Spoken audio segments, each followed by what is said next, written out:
Hey everyone, welcome to GameFace, episode 261 on Sifted Games at sifted.net. I'm Shane Satterfield, the founder of Sifted. Alongside me today is Matthew Kyle. We're going to spin you through the world of video games from the last week and talk about a really huge game that I have been waiting to talk about for way too long. We're finally going to discuss Ratchet and Clank Rift Apart. Came out like right when E3 started. Yep. Just haven't really had an opportunity to discuss it, and I've been excited to discuss this game for quite a while. So we're going to get into that. A couple other games we've been playing as well. We just did a show on Friday. I don't know if we've ever done a turnaround this quickly on GameFace. I don't know. Not this. I mean, we've done turns that fast when we actually did a best of. Right. But that was different. Yep. And well, actually, our last episode was kind of a best of E3 episode. Yeah, close. But so we're back with the normal rigmarole with GameFace, talking games, talking hot stories.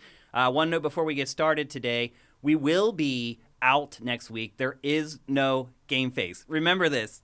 There is no GameFace next week. Do not come to twitch.tv/SiftedGames and look for the show next week. I may be completely out of town and unable to even go to chat to tell you guys it's not happening. Matt is gone. I'm trying to be gone. The flights to go to the East Coast are absurd. So I'm just hoping that as the week wears on, the prices start dropping a little. The chances of that happening are probably slim to none, I would guess at this point. Travel ain't cheap right now. Yeah, it's more of an end of summer thing, I think. Yeah, well, apparently flying is as popular now as it was in March of last year. Yeah. So it's all very quickly gone back to full speed. Until you get there. You can't get a car. And then getting a car. Yeah, because rental cars are $600 to $800 a week now. Normally they'd be $150 a week when I go home. So I'm trying to get home. I haven't been there in almost 2 years. I haven't seen my mom or any of my friends or any of my family back there. So I'm trying to make it happen. But anyway, regardless, there is no show next week, next Tuesday. So this is your last fix of GameFace for a little bit. Also, a couple notes. You guys may be wondering, where's Pactor Factor? Pactor is on vacation. We tried to record a set of episodes right before E3. He only had time to do his E3 predictions episode. And so as soon as he gets back, which I think is on Monday of next week, we're going to record episodes. Look for questions for that soon. I did notice some patrons who are pledging at the $2 a month to just get Pactor Factor dropped this week. I'm sorry. We are beholden to Pactor's schedule. If he doesn't want to do the show or can't do the show, there's nothing we can do about it. However, we did get you guys a 30-minute long episode of Pactor Factor with his E3 prediction. So I was hoping that would hold people over. Apparently, for some people, it did not. I understand if you're pledging at $2 a month just for Pactor Factor and you're like, where's the show? I get it. But people are really impatient. Yeah. It's funny. I think there's just people gotta live, folks. There's just this squirrel wheel of online content. I don't think we suffer the churn as bad as a lot of people, but I've talked to a lot of influencers who say if they don't upload a video every day, they watch their numbers just fall. It's crazy. Meanwhile, I am a Patreon subscriber to a couple of YouTubers who haven't put anything up in months. Right, yeah, because you're not impatient. Right. You understand that people have lives and things sometimes happen. And usually when these particular people come back, they have a 3-hour video or something. Yeah. They're working on something big if they haven't. Well, some of them, that's what they do, right? Right. They put out a video and they go back to work and they work on it a month or two and then they come back with another video. And if your videos are doing millions of views, you can do that and make an amazing living. But for people who are on a squirrel wheel and they put up a video every day and it does 100,000 views or whatever, they can't really get away with doing that because they'll lose all their audience. So I hear you, Patreon people who are Pactor Factor level. We're doing the best that we can. I hope you would trust that I am always doing the best that I can to get you as much content as possible. Another wrinkle is that this week Vincent is on vacation. He's in our chat. Vincent, I hope you're having a nice vacation, time away from the site to do whatever the heck you want. Glad to see he's decided to check in for GameFace when he has free time. But he's out, so I'm handling a lot of curation this week as well, on top of wrapping up E3, getting this show together, blah, blah, blah. I know you don't want to hear me whine, and I won't whine anyway, because I'm very lucky to do what I do. If you're listening to this show out on the wilds of the internet, that could be anywhere. It could be Spotify. It could be iHeartRadio, Google Podcasts, Apple Podcasts. We're pretty much out there anywhere. And you want to support the show, head to patreon.com/sifted. That's sifted without the E. You can pledge whatever you want, but if you want GameFace early, you have to pledge at $4 a month or more. Everybody else has gone to at least $5 at this point on Patreon. And I don't know how that works, Matt. Like, how do you get people to go to the $5 tier? Like, I don't know. It doesn't happen automatically. So it's like, how do you convince everyone who's pledging at $4 to bump it up $1? Like, to me, for us anyway, it sounds like a very dangerous decision to make. But we are definitely cheaper than everybody else at this point. In fact, a lot of the gaming Patreons are at $6 a month to get stuff early. So anyway, $4 a month, you get all our content early, everything. Factor, GameFace, all the shows that we're doing, 3-night weekend, Game Pass or Fail, all that stuff you get it early if you're at $4 a month or more. And it would be awesome if you could check it out. Our numbers are pretty good out on the podcast services. I finally started putting that stuff together for my E3 media registration. And I was pleasantly surprised by how many people are listening to GameFace out on all of the different podcast services. When you add them all up, it's actually a pretty impressive number. Out in the vast of night. Yeah. Well, I mean, that's really what it's all about now is distribution. Yeah. And we're also trying to figure out how to get ads into our podcasts. I don't know if you know this or not, but Apple Podcasts just finally launched like a paid thing where you can get ads running in your podcast. You have to pay Apple to get ads so they can make money off of you. It's not much. I think it's like $25 or something. But still, they're collecting $25 off of people to make money off of those people. I'm just like, really?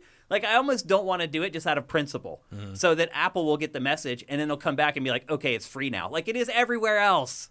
Like, I don't have to pay Spotify to run ads in our content. It's bizarre, but that's the world that we're living in. I think we're ready to get on with the show. No really big announcements. I kind of got through them already. But before that, we have a word from our sponsor. It's time to find out why everyone is buying homes in Montana. DeShazer Ryan Realty has a totally remodeled 4-bedroom, 3-bath home for sale in Libby, Montana. Nestled next to the mountains on Libby Creek, this split-level home features almost 3,300 square feet of living space and includes a fully finished basement, a 2-car garage, a barn, a shop, and much more. There's a covered back porch just off the kitchen, so you can enjoy your morning coffee the way nature intended. At $479.9, it's an absolute steal. They're selling homes as fast as they can list them, so if you're interested, do not hesitate to call Doug DeShazer at 406-291-1643. Even if you don't live in Montana, you can contact the professionals at DeShazer Ryan Realty, and they can help you with property in your area. For more, head to DeShazerRyanRealty.com. That's DeShazerRyanRealty.com. So I see Sneaky Shalid Shanake, that's how I always say his name, says he cannot use Patreon where he lives. How is that possible? I don't know. I don't know where he lives. Yeah. I mean, I didn't know that it was outlawed in any territory. I don't know if it's outlawed, but it must, I assume these places have to have permission or access to financial stuff to do business in a country. Yeah, it's bizarre. Well, if you are in that position, if you live somewhere where you cannot use Patreon, you can always subscribe to us on YouTube as well. And the prices are a little different there because YouTube takes a gigantic cut of the money. It's like working with Apple on the App Store. It takes 30% of the revenue. So we had to boost the price a little bit. It's like $5 for everything early. It's $5 to get Factor and GameFace early. And then it's $6 to get everything early. And even at those prices, we're actually losing a ton of money compared to if somebody were to pledge on our Patreon. So that is an alternative. If you go to any of our videos on YouTube, there's always instructions on how to subscribe to us on YouTube. And while we don't get all the revenue that we would get somewhere else, we do get some. So we've tried to find a middle ground on those prices between what people get on Patreon and what you get per dollar on YouTube. And with that, it's time to get on with the show. We're going to talk first about a game that Matt hates, or at least he claims to hate. Final Fantasy Origin. I refuse to use the Strangers in Paradise prefix. It's just absurd. We're just going to call it Final Fantasy Origin here on GameFace going forward. There is a free demo up on the PlayStation 5 store right now, and only on the PlayStation 5 store. I've seen some people complain about that, Matt. Chris Kohler, who a lot of you may know, he's worked as a journalist on a ton of outlets. Kotaku, I think, was the last one. Now he's in development, like indie development. But he was saying that like he's very angry that he's unable to play it because he can't find a PS5 and it's not on PS4 or any other platform. I think I mentioned that before, and you said, well, he's not missing much. No. And I mean, obviously he should be able to play it because it's part of his career. Yeah. Well, he's not a journalist anymore. No, but he's still involved in the industry, and it's important to keep up on the trends. And that was one of the top trending, on social games of E3. So it's important. But like if you can't, it's bizarre that he wouldn't be able to get a lot of people actually that weren't able to get a PS5 from Sony. I guess should have been on TikTok more. Or YouTube or social media or whatever. Yeah, that seems to be the metrics that publishers are using now to get product out to people. Pactor still doesn't have a PS5 or an Xbox Series console, which is pretty crazy. I mean, you would think he's an influencer? I don't know. I mean, my guess would be that this is something they made, like, in case there was a show floor this year, and that would only be for one system. Yeah. So they just released it so people could play. If E3 had happened in person, I assume that this would have been their big demo on the booth. Yeah, for sure. So instead, they just gave it to us, which you should just do that anyway. Right. Yeah. Like, that should just be what E3 is now. Yeah. You should just put up a bunch of demos instead of making people wait for an hour on a show floor. I think people would like E3 a lot more. I think they would. But then it wouldn't be called E3. It'd be called something else. Right. It'd be called Good 3. B3 or whatever. Stay Home 3. Matt, have you gone back and played this since you gave it a first chance? No, I uninstalled that garbage. You did? There's only so much room on that PS5. Well, so I heard you when you said it was terrible and awful, and I ignored you. And I went and played it anyway to find out for myself. I didn't mean it in the sense that you shouldn't play it. I will never touch that again. Okay. How much did you play? Like 10 minutes. Oh, okay. Like, I don't know. There's a point at which, like, once some things you put in your mouth and you don't want it in there anymore. And that was this game for me. I think you should have kept playing. You can think that. We'll never know. So I'll say, the first thing I'm going to say is I believe, especially for what we're playing on PS5 right now, the game looks terrible. Yeah, it does. Yeah. The art is bad. Technically it's bad. The frame rate dips down to like 20 frames per second sometimes. Yeah. I mean, I'm not going to judge a demo too harshly for that, but yeah, you're right. I mean, I try not to, but when it's this bad, it's hard to ignore. Yeah. To be perfectly honest. I assume the final game will run better. I think it probably will. I don't know if it'll look any better. I don't know if it'll look. Yeah, I think you're running up against. It's a little weird. Like, have they announced that this is PS5, like, next gen only? I don't think they have. Because it feels like this is it really feels like a PS4 game. Oh, it was absolutely built for last generation. No doubt about it. Like, I've been playing, and we'll get to it a little bit later in the show, Ratchet and Clank Rift Apart. Playing this game, going back to back with Ratchet, oh my God. Yeah. I mean, I think, again, like I said, I think the demo was just made for PS5. Yeah. And it'll be on everything eventually, so... But which explains why it looks the way it looks. I mean, it's pretty obvious that it's been in development for a long time because this demo is actually pretty big. I managed to play it for like 45 minutes before I had to do other stuff and didn't have more time to play it. And I think it goes on for like another 15 or 20 minutes after that. So it's a pretty big demo, which means that this has been in development for quite a while. This isn't something that's been started work on in like the last year or whatever. But you could also argue that Rift Apart has been in development for quite a while. To have a game like that's almost 15 hours long, come out in the first 6 months of a platform, that game's obviously been in the works for quite some time. True, but also it's been in the works by Sony's first-party people who have a vested interest in selling the PS5. And they also know how it works better than anyone else. Versus Square, who has a vested interest in selling as many copies of this as they can, so you don't want to limit it to the systems no one can get yet. Now, typically, Team Ninja's pretty good on the technical side. Yeah. Back in the Xbox era, they were one of the best. They were one of the first to value frame rate over everything else. Yeah. And really try to hit those targets. Yep. I mean, if you look back at the original Ninja Gaiden games, they were bleeding edge at the time when they came out. Like some of the very best looking games in the industry.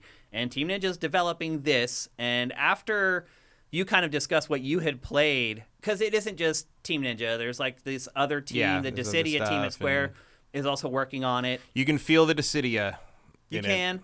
And so when you said that, how poorly you thought it played, I was like, okay, that means the Dissidia team is doing most of the work on this. But now that I've played it, I don't believe that at all. I do believe that Team Ninja is handling the bulk of the I development. have a feeling that Dissidia did a lot of the design and Team Ninja's doing a lot of the implementation. That is my guess. Yeah, they're programming everything. Dissidia folks maybe decided the scenario. And I will agree with you, Matt. The plot, the characters. First of all, I can't even tell this is Final Fantasy. You can't. I can, but only because it is the same kind of embarrassing as many of the most recent Final Fantasy things. Because of the have been. cheese. Yeah. But I mean, otherwise, like the art, like some of the enemies. I mean, I recognize Golbez or whatever his name is. Who is that? Garland. Yeah. The G guy, the armored G guy. Mm-hmm. Some of the enemies, I've been like, oh yeah, I remember that. But I think most people, if you put this in their hands and just said, play this and tell me what franchise you think this is, I think that most would struggle to say it's a Probably Final not. Fantasy. I mean, like the good guy running around with a giant sword is kind of a hint, but it wouldn't necessarily make me think of it. I mean, that's just Japan. It's just everything now. Yeah. I mean, almost all Japanese games have. This guy basically just means somebody played Final Fantasy VII at some point, Right. and wanted to make a blonde guy with a big sword. Yeah. It's weird, especially because, like we talked about before, if you really wanted to do like the original Final Fantasy I story sort of redone as a reimagined legend, like there's a lot of room for that in terms of visual design and what you could do with it. And the fact that you do this with it is baffling to me. Especially even on top of that, like the world, like the environments and the enemies, like more or less work in terms of that, but it just feels like the three guys are from another game. Yeah. It's very strange. It is very strange. So if you're a big Final Fantasy fan, I would not go into this expecting, oh my gosh, this is the next Final Fantasy whatever. And that's what Chris Kohler was complaining about. He's like, oh my gosh, the next big Final Fantasy game, and I can't play it because I don't have a PS5. This is a spin-off of all spin-offs. Yeah, that is not the vibe you will get while playing this is not Final Fantasy 16 right. 0.05 or anything. It's like, this is not... You don't have to play this, I don't think, as a Final Fantasy fan. You're not going to miss out on canon or anything like that, or some important plot twist is going to ripple through You're the just rest of not the going to franchise. get to kill chaos. Pretty That's much. all. And that is the whole... First of all, the trailer that we all saw, that is all from the demo. Yeah. The demo is entering Chaos's castle, fighting through the castle, and then fighting Chaos at the end as a boss fight. And once you defeat him, that's when the demo ends. So maybe there isn't as much of this done as I was saying earlier, because literally the whole trailer is cut from things that happen in this. Now, people have called this... they've clearly got the base gameplay down. Like, it's more of a matter of building out more levels and stuff. Right. This is the game. Yeah. It's not like smoke and mirrors or anything. No, like as a demo, you are going to get a very good idea of what this is. You will get a really good idea because you can play it for like an hour. Mm-hmm. And so, everyone said that it's like Final Fantasy Souls-like. And I think that is pretty accurate. There's some in there. It's more Final Fantasy Devil May Cry with like... It's harder than Devil May Cry. It is harder than Devil May Cry. It's also clunkier in terms of like the systems on systems on system. Like that's the thing is like... It get already in the first like 10-15 minutes it was like, okay, use R1 to do this, but then you can use R2 to do a stronger hit, but that uses MP, so to get MP back use R1 more until the little yellow bar goes away, and then you can hit circle and stomp on the thing, but you can also use circle to parry, and if you parry the right thing you can use it back, but then you run out of that thing, you run out of your break bar. I'm just like, you know what, fuck, I'm just gonna play Devil May Cry. It's very complicated, the combat system. And you go in your inventory and you can set which thing happens when you hit R2 on each variation of combos, and there's a whole skill tree for each class, and you incrementally go up that, and then you can get armor for every single imaginable part of your body. And there's like 12 armor pieces it's just or like, something. What? Maybe not that much. Maybe like 10. And I get that there's a certain segment of the audience that likes this sort of micromanagement to the extreme degree, but I am not one of them. Like it's like and it's also it just throws it all at you at once. Mm-hmm. And I don't know if that's how it would be in the final game, but it is how in the demo. And I'm like, I don't care. It's like, overwhelming at first. You haven't done anything in this game to make me actually pay attention enough to want to learn any of this yet. Yeah. So like that's a problem for me. And like that was the main thing was like, all right, like I kind of get it, but I don't. To be a proficient in it, I have to like practice a bit more, and I don't wanna. Yeah. And like I got, did like three or four more fights, and I'm like, okay, like why am I doing that? Like it's like I'm not gonna finish this game. I'm not going to finish this demo. I'm not going to learn how this works because I don't care, because it's a single-player game. I don't need to learn the intricacies of this weird combat system because I'm never going to have to fight another human being with it. Yeah. And as a fighting game player, that's the only reason I would do that. Mm-hmm. And it's not fun. Like, I don't find anything rewarding about it, like in Devil May Cry when you get to pull a big combo off in Devil May Cry. I think that's fun. I think it looks cool, and it's like there's a reward to it. This just feels like I have temporarily outsmarted the fucking designers in their stupid system sandwich. And like, I just hate it. I just fucking hate it.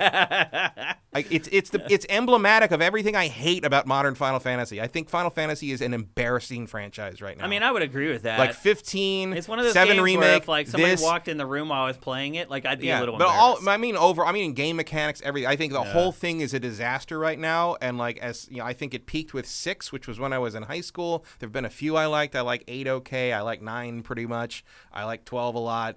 And I like 14, although it's hard to count the MMOs really as the same series. But like, basically since Final Fantasy 12, I think it's been a giant train wreck, and this does nothing to change my mind. Hopefully 16 is something special. I think they should take Nomura and make him work on Kingdom Hearts mobile games until he quits. Like, I am completely done with his aesthetic and his weird thing where he wants to put like 80s era alt rock people into a fantasy setting. Like, I don't get it. I don't know who thinks that's cool other than him. Like, I have had enough belts already. Like, I'm done.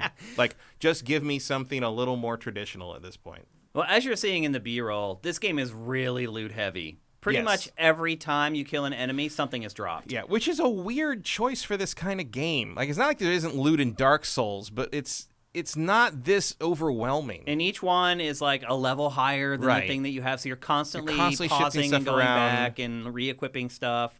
The game is challenging. It's not as hard as the Souls games. And the reason I think it's not as difficult is because the save points are far more plentiful. You literally fight like a handful of enemies, and there's another save point. Now, when you do save... Yeah, it is very generous with the save points. Yeah. That's true. Now, when you do save, all enemies respawn. And I believe you lose like your max possible magic points. A little bit. Like any extra magic point bars you've built up go away. Yeah, so which is not that much of a. It's not that much of a disaster. I'm sure later in the game, it's more of a problem when you want to use bigger stuff to fight harder enemies. But like in the demo, at least the brief part I played of it, it didn't feel like a massive penalty. It seemed like a pretty reasonable penalty for wanting to rest. Yeah. Now, like Dark Souls, any enemy can kill you. Yeah. Even the little elf that I'm fighting right here. If you're not paying attention, they'll get you. Like those little goblin guys hit pretty hard if you're not paying attention. And they all have their own attack patterns. So you have to memorize those, learn how to block. There are 2 different kinds of block in the game. Actually, there's 3. So there's just a traditional block where you can just block and you absorb most of the damage, don't take much damage. There's a parry. So if you time it, you can parry around them, and then you have a little opening to get an extra attack in. And then there's this thing called, let me see if I have the thing right. It's called like Soul something or other, Soul Shield. So when enemies attack you with a projectile, if you tap the circle button at the exact right time, you essentially catch their spell or their projectile, and then you can throw it back. And so you have 3 different options. Sometimes more than once. Yeah. Oh, yeah. Like I've caught a fireball and then sent like 6 fireballs back at the enemies. And that's like, you tell that because it's the attack they use is purple. Right. And I thought that system was pretty cool. The problem is like constantly deciding how to block. Right. So it's like you just don't block with circle, but then you do like the strafe around with like the X, but then you do the traditional blocking with the L1. It's as you said, it's crazy complicated. And like mastering that stuff and getting it into the flow of combat in a game with this high of stakes can be a little frustrating. Yeah. And there's a little, like I do see, while a lot of the base system, like the design of the systems feels Dissidia-esque, a lot of the implementation, which is why I say I think Team Ninja did it, feels a little like Neo. Yeah. In how that works? Yeah. And the difference being that, like, Neo's systems I don't think are quite as opaque. Yeah. And feel better. And also, like, Neo's setting and aesthetics encourage me to want to get into it and be better and learn it more. And this just makes me want to go home. Yeah. Like, it's there's something about Neo that's real cool, and you want to see what's next and what's around the next corner, what horrible, weird Japanese mythological thing is going to fight you next. And this is just like, oh my God, what are you wearing? And that changes constantly. Every new torso armor I get makes it worse. It's well, then some of the armor is complicated. Like I found a pair of pants. Why are these goblins carrying around pants that not only fit me but have that many zippers? I don't know. Well, I found a pair of pants, but then I couldn't equip any other armor. Right. So my character just has a pair of pants with no shirt on, but somehow he's better guarded against damage. The whole thing's kind of. I mean, goofy. That philosophy has worked for female video game characters for most of our lives. That's true. Turnabout's fair play, I guess. But when you save, you get like a replenish of potions. Just like Dark Souls, you're taking potions constantly in this. And it's a big part of the game is managing your potions, when to use them, when not to use them. Yeah. I mean, I'm sure when this comes out, there will be people who can do no-hit runs on it and everything. I'm sure. Yeah. It won't be me. Your average player, the Dark Souls comparison is not wrong. Yeah, it's not. Yeah. You can swap between armor sets on the fly, tapping the triangle button.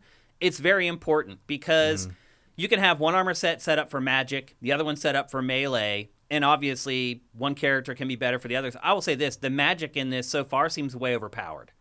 I think a lot of people who talk about Dark Souls in games like that say that the magic's overpowered in those. I know the Demon Souls remake, you can get to a point very quickly where you're one-hitting enemies and just walk through the game using magic.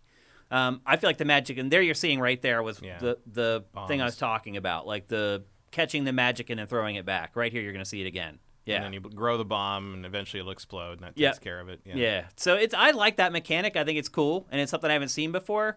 It's an idea. I also I think I would like it better if it felt more tactile. If he actually did catch it and throw it back, as opposed to just everything being indicated by weird auras. Yeah.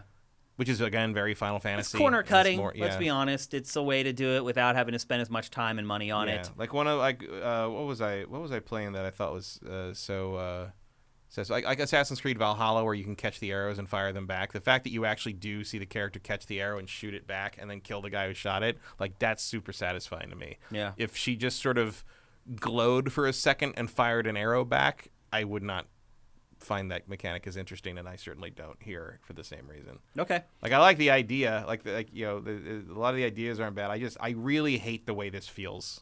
I agree. It feels clunky, and I feel disconnected from the characters and stuff like that. Not as bad as something else I played this week. We'll get to that. Now, you've been seeing at certain points here, there are like finishing moves. And really the big objective when you're taking on enemies is to basically break them by depleting their yellow gauge. And once you do that, you hack them a couple more times, a circle prompt comes up, and you can finish them off. Another common element in this game is there are these things that spawn enemies. And so you need to hack through the enemies, kill them, and then kill the thing that's spawning them. And then a lot of times it will explode and then open up a new area to the level. You saw it earlier when the big pillar fell after I destroyed one of those. And so that's one way that you're opening up new levels. The level design in this, also very much like Dark Souls. It all kind of folds in on itself. Like, you'll see a part in the castle, be like, how do I get there? And you'll go around, and eventually you'll end up over there. You're like, oh, that's how I get there.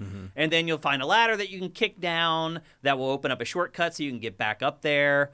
There are a lot of borrowed elements from the Souls games in this. However, I can make progress in this, Matt. I did not become frustrated playing this game. It's hard, and I don't have a problem with challenging games. I do not feel like this is as mean-spirited as the Souls games are. However, I don't like anything else about it. I think the combat's okay, but I hate the characters. I hate the setting. They have failed to nail the things that I like about Dark Souls. You just picked up Twilight trousers. You're not happy with that? I love the aesthetic of the Souls games. The aesthetic of this, to me, is garbage. Yeah. The combat, this compared to Souls, honestly, to me, they're kind of equal. Both of them feel a little clunky, a little disconnected to me. I know some Souls fans will call that blasphemy. I'm just telling you, it's not blasphemy. It's just wrong. Okay. But you can keep going on that. Yeah. I feel like they kind of feel the same. I don't feel like I have that razor-sharp response in the combat like I do in the Souls games. And I know people will disagree with that. Here's the pants I was talking about, by the way. You can put those pants on, but then you're naked. And then you have to go pants of night. Yeah, then you have to go back and re-equip everything if you want to be fully armored again. Right. It's pretty absurd. But to me, the combat does have kind of a similar feel. There's a similar ebb and flow to the combat, although I would argue that maybe the systems are a little deeper in this, but that's not necessarily a good thing either. I don't know if I'd say deeper. I'd just say complex. Yeah, more complex maybe is a better way to describe it. Let's see what else. Job affinities. So you have a job. Like I said, you can switch between your armor sets at any time. If you equip gear that is conducive to the class that you're playing, you get bonuses and buffs. So a lot of times, even if you have a piece of armor that maybe is a lower level than some of the other pieces, if it's aligned with your job, it's smarter sometimes to equip that anyway, and you'll actually get better results from it. And it's clearly labeled, so it's not like you have to go and like dig into some compendium to figure out like it'll just say plus 15% right next to the armor piece to let you know that it's actually an affinity piece for you. What else? I think that's pretty much it from what I've got from the first hour that I played of it. I will say this, like, I will give it another go when it comes out. You're right. This could just be the demo thing where they're just like, you know what? Here, you're just going to get everything thrown at you at once. Maybe they do build it a little bit in the final game. I do agree that that's a big problem. It's hard to tell if this is like at the beginning of the game or like somewhere in the middle or something. Like it does feel like maybe you're supposed to know who these people are already, but it also like doesn't seem out of character to start this in sort of in media res, you know? Like it's like this could be the beginning of the game. It could. Legitimately could be. Or we could have done like some kind of tutorial-y thing. But the beginning of this feels tutorial-y. Well, it is a tutorial. Yeah, you play a tutorial right, at first. But I'm saying in the final game it might be something else. But it does feel like it could be the beginning. I would say this, like, it's not very often that a developer will build an in-depth tutorial that doesn't appear in the final game. So I would lean towards the idea that, they're just throwing you into the deep end right out of the gate with this game. We don't know that yet, but based upon my experience playing a ton of games, it seems like the more only likely... thing I would think is that like maybe in the final game that you are introduced to these characters somehow and you have a little like sparring match between them. That's possible. Where you kind of learn the basic ropes and then you're introduced to the systems when you enter the castle. Yeah. Well, I also found it weird that like the tutorial is in this tall grass. And the enemies that you're using, you can't see the enemies. That's right. Because they're shorter than the grass. So there is an actual sparring thing. And I forgot about that. Yeah. Like when you start, and it's not in the B-roll. When you start it, there's this tutorial that you go through that's just in this big field. And again, the grass is so high, you cannot see the enemies. It's dumb. It's not a big deal. It's just dumb. Which hopefully does not... Very atmospheric, but it's not very helpful. Yeah. And that's the other thing I would say about this game. The atmosphere just isn't there, at least based upon what I've played. And that, again, that's something that the Souls franchise does very, very well. And I did not really see it playing And at its for this. best, Final Fantasy does it well. Yeah. Just hasn't for a while. I feel like it's been a while. Yeah. For sure. But yeah, there you go. What's it called? Strangers in Paradise? Final Fantasy Origin? Stranger in Paradise, Final Fantasy Origin. Yeah, because I guess it is single player, so Stranger makes sense more than Strangers, even though you're with a party. Oh, that's the other thing I didn't talk about. The party members, they're pretty much worthless. Yeah. They die all the time. You cannot be revived, but they can. So if they go down, you can try to get to them. If you notice. Yeah, it is hard because there's a vocal sample that fires off, but everything's so chaotic you don't notice it. And there's no icon that will go through objects. Right. So you don't see the icon that they're downed unless they're within eyesight of you. That's dumb. So you have no idea sometimes if they're down. They don't follow you a lot of times. Like there are branching areas in this. So you saw earlier I was fighting those orbs that shoot fire in that hallway. Well, there's a little door to the right, and you can go out that door, and instead of having to fight them, you can fight a bunch of goblins instead. Well, I did that a bunch of times. They would never follow me out there. They would stay in the room with the fire orbs and fight them instead and get killed. And then they'd die, and if I would notice that they were dead, there was no way to get to them because they were just like bombarded by the enemies. Even when they're down, the enemies just keep firing the fireball. I couldn't get anywhere near them. So you can revive them. In this demo, it was hard to revive them or hard to get near to them to revive them. The other problem, too, is obviously while you're doing that, you're vulnerable. So enemies can keep attacking you. While you pause in this game, you're vulnerable. There's no real pause. So if you want to switch armor or whatever, you need to find a safe place to do it before you hit the start button to bring up the menus and things like that. It's also interesting, Matt, that it uses the touchpad on the DualShock or the DualSense controller to like open stuff. It's like, what? Why? Why are you making me move my thumb over there to open a door? I'll tell you why. Weird. It's because the controls are so complicated. They use every button plus modifiers, like the magic system. You got to hold R2 or hold L2 and then hit a button on the pad to use the magic in the game, because the buttons everywhere else are used for different things. It's very complicated, this game. The combat system is. It takes a while to learn when to use certain stuff, why to use certain stuff, when it's smart to switch to the other armor sets. I will say this. You can switch between armor sets mid-combo, and that's pretty cool. Like, I was able to, like, start off, like, combos with a couple slashes, switch to my magic caster, and finish them off with, like, some ice or fire magic. So there is depth to this combat, and I think maybe watching some people who are really good at this game will be pretty interesting when it finally comes out. But right now, I'm not as turned off by it as Matt is.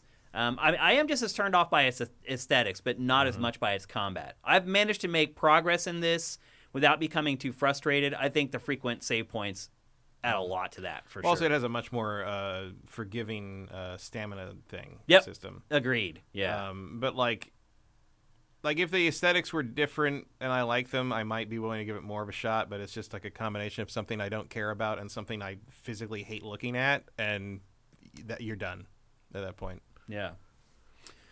Yep, so there you go. But go ahead and download it if you want to try, if you're lucky enough to have a PS5 sitting around. Yeah. I would imagine maybe we'll get another demo later that is on everything. Maybe. Now, they did extend the demo for this to the 26th because they missed a couple days because they launched it and it was broken and it didn't work. So it is extended. So if you are lucky enough to score a PS5 here in the next couple days, you should be able to download it. It's not that big either. It doesn't take up a lot of space on your hard drive. Although on a PS5, anything that takes up space. I will say this. It's a big deal, yeah. I will say this. If this is truly a PlayStation 5 exclusive, it's not ugliest PlayStation 5 exclusive I've ever seen. It's definitely not. It can't be. It's even so, it may be the worst looking game I've seen running on a PS5. Because even like PS4 games like Assassin's Creed Valhalla or whatever that are originally PS4 or Xbox One games look way better than this on a PS5 than this game does. I mean, I played the remaster of Baldur's Gate Dark Alliance, so that's probably still that might win, for sure. But overall, pretty a PS2 game slightly up-resed is worse. Overall, I'm pretty disappointed though in the visuals and the presentation in this, and I don't remember a ton about the first Final Fantasy. I can't remember the last time I played it. So even the lead characters in this, I have no affinity for them, no connection to them at all. Well, they weren't really characters in the original game. They were classes, you know. Yeah. They didn't have personalities originally. Like I think they did when they remade it for like the PSP or whatever, and they kind of beefed the story up more. But originally, it was literally just generic RPG characters go on generic RPG adventure, and it was like one of the first RPGs of that type, so it makes sense that it would be like between that and Dragon Quest, it kind of codified. You know, they're basically Japanese developers' takes on wizardry. The Western computer game, and adapted into what they thought could work on the consoles they were building them for, and that's what started it all. Like the origins of JRPGs lie in the Wizardry series. Yeah, which is the first RPG I ever played. That sounds about right. Yeah. Yeah, I had a buddy who had a PC. I was like a child. It is also one of the hardest games I've ever played in my life. Wizardry is tough as nails. Oh yeah, we could never get past we would fight like the same 5 enemies over and over. Those old again. games were like those games, Might and Magic, all that, they were Ultima, they were brutal in places. There was like this one wizard that we could get to if we had a really good run, and we never beat him ever. No matter how many times we tried, we never beat him. Yeah, the games that I tried to replay the Might and Magic. I think it's 4 and 5 World of Xeen. The two games went together and they formed one coherent open world kind of.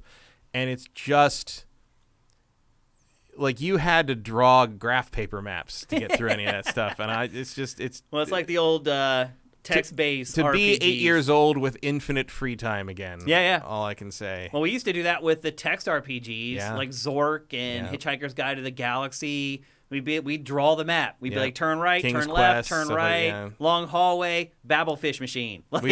I was in one of those stupid, advanced gifted, talented programs, and one of the things we did in that, like, they take us in a little bus to another school once a week, and one of the things they taught us was how to play adventure games. Like, they taught us how to draw. Now that's maps education. And shit. We're all behind funding. Yeah, and it was like how to draw the maps and stuff. And like one of our assignments in that was to play a game called Mickey's Space Adventure, which was like my first text RPG, text adventure, with pictures, and you had to type in "Go West" and "Look at Thing" and all that. Like that was one of the things we did. Yeah.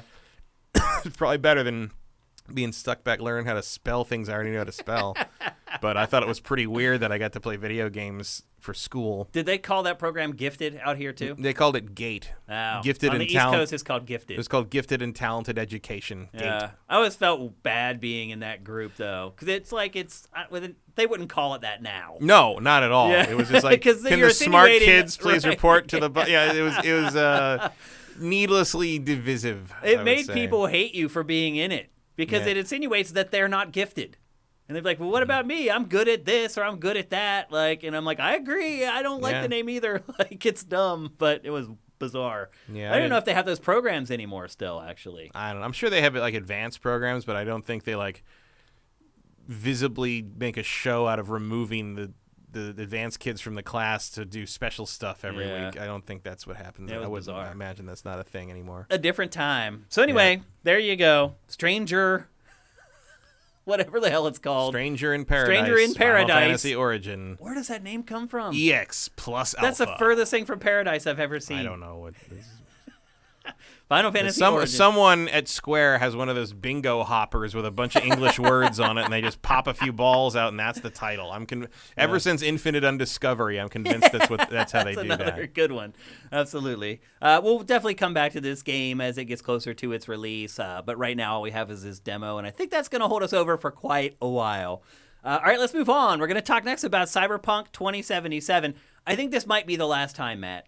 It has been months since we've discussed it. I mean, not yet, because it's still got the final patch, and it's still got the Is the DLC happening now? The next-gen patch is going to happen at some point. I don't know. If the DLC is happening, it better be free. I know the multiplayer is pretty much being killed. Multiplayer is dead. I think the multiplayer is dead.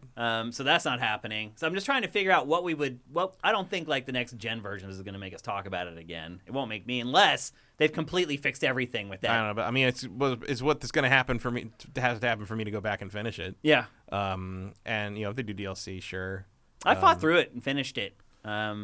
I had lots of crashes, but I just kept plugging. I enjoyed it, so I was like, I played it for like 30 hours. I had 40 hours. I had enough of it, basically. I was like, I'll come back to you when you look better. I could see that, too, because in the late game, that's where you really start to realize that the side missions are all pretty much garbage. And there's not a lot of incentive to keep... Yeah, like I don't expect the next gen, anything they're going to do to fix any of that. That's a design issue that goes to the game's bones. Yeah. But... I'll wait and see what it looks like and play it when it's finally finished, I guess. Yeah. I mean, even that's back on the PlayStation Store, but even then, Sony put a warning out and said, don't play it on PS4. If you don't have to. So that's the story this week or actually just yesterday.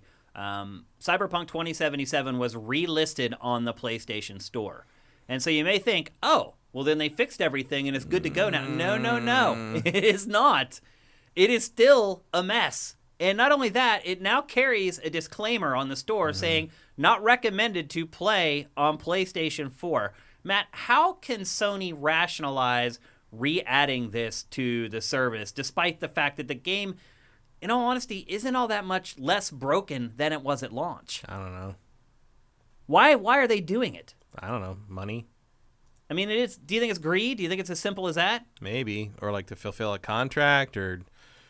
Maybe now it passes their certification, except they have to put that disclaimer It did already. on it. That's the crazy part. Well, yeah, but I'm sure they put it back through the process again. I don't know. Do you think they did? My guess, of course, everything that gets put up as a patch has to go through certification anyway. So, yeah, of course it's been through certification. They probably looked a little closer this time or wanted some proof of things that were claimed, but... Because remember, the problem wasn't necessarily that they didn't pass certification. The problem was that, like, when they asked about all the issues, CD Projekt said they'd be fixed by launch, and they were not. Yeah, I don't know how you trust any developer to do that. Well, usually they get it done, and in this case, I guess for once they didn't. on a scale that was just unprecedented. An unimaginable scale. Yeah. So I don't know. I honestly, I was not expecting this to be relisted until the next gen patch was That's done. what I figured too. Like, I thought you'd get a PS5 version basically, and there'd be a little thing that said like, well, PS4, it's gonna be very different performance. Matt, But do you think the fact that it sold so well, despite many reviews stating how broken it was, although I would argue most of them did not share as much as they should have, do you think the fact that like so many people bought it anyway, that was a big sort of, I don't know, point that CD Projekt Red brought up with PlayStation was like, look, man, like we made a lot of money on this game. You're leaving money on the table by not having it on your service. People know at this point that it's got problems. Do you think that had anything to do with the negotiations? not really. Yeah. If it was, I don't think Sony would buy that. Like, also, it sold well because it was a hyped game that everybody was excited about, and the vast majority of the consumer base doesn't even know video game reviews happen. Yeah. So they didn't know until they got it. You know, like that's the nature of the beast. And it's. I have two friends. I have one friend who asks me about games all the time, and he asked me about Cyberpunk, and I was like, it's busted. I'm like, it's cool, but it's busted. And he did not buy it. Two of my other friends who did not ask me about the game bought it, and then 2 days later were texting me like, what the F? Mm-hmm. Like, what is up with this game? Like, this is supposed to be like the next big thing, and like it just keeps crashing. And they all had like base PS4s. Or a base Well, the other one had a base Xbox One. Oof. Yeah. And I was like, you should have talked to me, man. I would have told you not to buy it for either one of those platforms. It's crazy. And I mean, I'm just glad I had a PS5, or I definitely wouldn't have finished the game. There's no way. Yeah, I mean, I played it on PS5 and Series X. Which was better, if you could tell? Hard to say. Like, Series X ran better, but the HDR was broken. No, right. Like, that's right. everything was flat and washed out. And on the PlayStation, on PlayStation 5, it looks like it looks dark and neon-y and cyberpunk-y. And you load up the Xbox version. Even no matter how much I played with the HDR settings on it and on my TV, I could not make it look right. It always looked weirdly washed out, and like the lighting didn't work. Like the lighting looked like a 360 game in places. It was just, there was no shading or nuance to how the HDR worked, and I couldn't get it. And I look at videos of like the PC or the PS5 version, or let's load up the PS5 version, and be like, it just looked like a different game. And so that was part of why I stopped playing, because I'm like, I'm gonna wait until you fix what this looks like. Like, it doesn't look good. So I'm either going to wait till you fix what the Xbox One version looks like, or I'm going to wait until you fix the PS5 version. I'll just play that. Yeah. That was my problem with it. Was in the end was like, I was very clearly playing a visually broken version of the game, and I didn't want to start over because I'd already put too much effort and stuff into my V, and I liked where she was and how she worked. But like, I just got too annoyed by what it looked like to keep playing it, and so I'm just like, I'll wait till you're done. And I'm still waiting. Matt, I put another 30 gig patch on the fucking thing this week, and it still doesn't look any different. Every time I turn on my PS5, it's like trying to download a new patch. Yeah. And I never have space, so it never happens. And you look at the patch notes, and it's just like, okay, all those things are important things you need to fix to make the game work properly, but none of it solves my issues. I don't think it solves most people's issues. Which is that the aesthetics are bad and broken. Like, it's physically broken. Like, it literally doesn't look like it's what it's supposed to look like on the Series X. It's very frustrating. Matt, what? I did load it up like after not this patch, but the previous one, previous big one. I loaded it up just to see it. I don't remember anything from that game. I was just like, wait, I can do what? I got the sword and the whips and the where am I going? I just completely forgot what I was doing, and I'm like, oh, I don't remember any of this anymore. Yeah, and I tried it's tough with games like I tried this. to fight like a little group of like random like punk guys. And I got my ass kicked because I don't remember. I'm like, I used to kill these guys before they saw me. Right. Like, it was just like you were all decapitated before you could turn around, and now I don't know how anything works anymore. Yeah, games like this, they're often that way. Figure out what you're supposed to do, where you're supposed to go. If you get away from them for a long time, it can be tough. I just don't remember the nuances of the combat anymore. Right. I was like, all right, what can I do? I forgot all my abilities, basically. Matt, what precedents do you think this game has set, if any, both at launch, with launching a high-profile game like this so broken, and secondly, now that it's been relisted on the PlayStation Store with what many would argue are not a lot of fixes or improvements, or as many as there should be? I don't know. Do you think this sends a message to other developers and publishers that they can get away with maybe more than they thought they could with consumers? No. No? I think anyone who thought that already thought it. Okay. It's I mean, there is a consequence for it, and usually these things, they lost a lot of revenue having this thing off the store for half a year. Both Sony and CD Projekt Red. And like Sony lost Sony lost some face on this too by letting it through their system and having to pull it late. Like, right. So they're all gonna, just from a PR perspective, I think they're all gonna be a little more careful. Do you think Nintendo and Microsoft learned from PlayStation? I don't think Nintendo has this problem. You think their certification's better? Yeah, I've never seen Nintendo release something broken like that. Yeah, like on the eShop. Problems here, and like say Skyward Sword had that game breaker, right? And they patched that. But like in general, I would say Nintendo is much better about not allowing such things to go through. At least I can't think of anything. So it didn't have a lesson to learn. What about Microsoft though? I don't know. I mean, Microsoft left it up. Obviously, I don't think it was as broken on Xboxes, but I don't know for sure because I didn't play it on the old systems. Yeah. But I certainly saw more complaints from vanilla PS4 users. The reason we didn't see as many complaints from vanilla Xbox One users might be because there's just not that many of them. Right.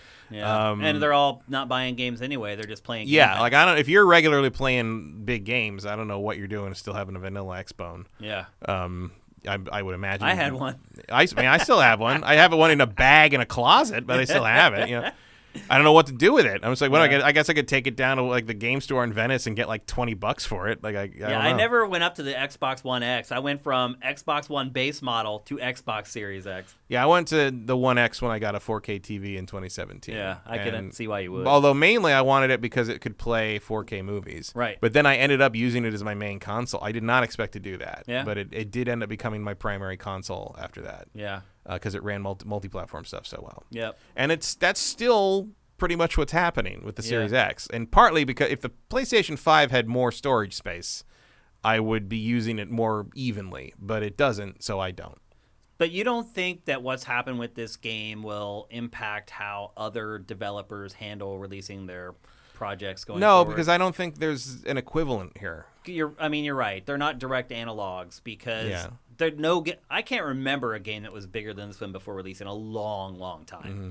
So it certainly was a unique situation, a unique circumstance. Well, especially because like you usually in these super high profile things, you have an acknowledgement or an internal awareness of the eyeballs that are on you. Mm-hmm. Like the real fascinating part of this, the real scandalous part of this is that CD Projekt Red had to know what this thing was, and they did it anyway. I know. And that's what really bothers me the most. Who made that call? I mean, probably the person who made that call was a very high-up person who was in the executive wing who doesn't have his hands on the actual product until his interest is in the spreadsheet, not the programming, the art, right? Yeah. And you have to assume that sort of that was a high-level corporate choice that.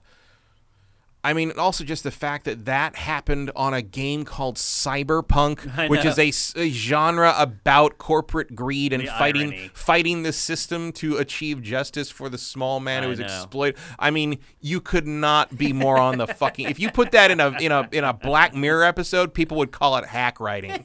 Like, it's so dumb. Yeah. And obviously the team that made the game is not unaware of that irony because they've talked about it. They've discussed and they knew a lot of the guys and girls that worked on this game.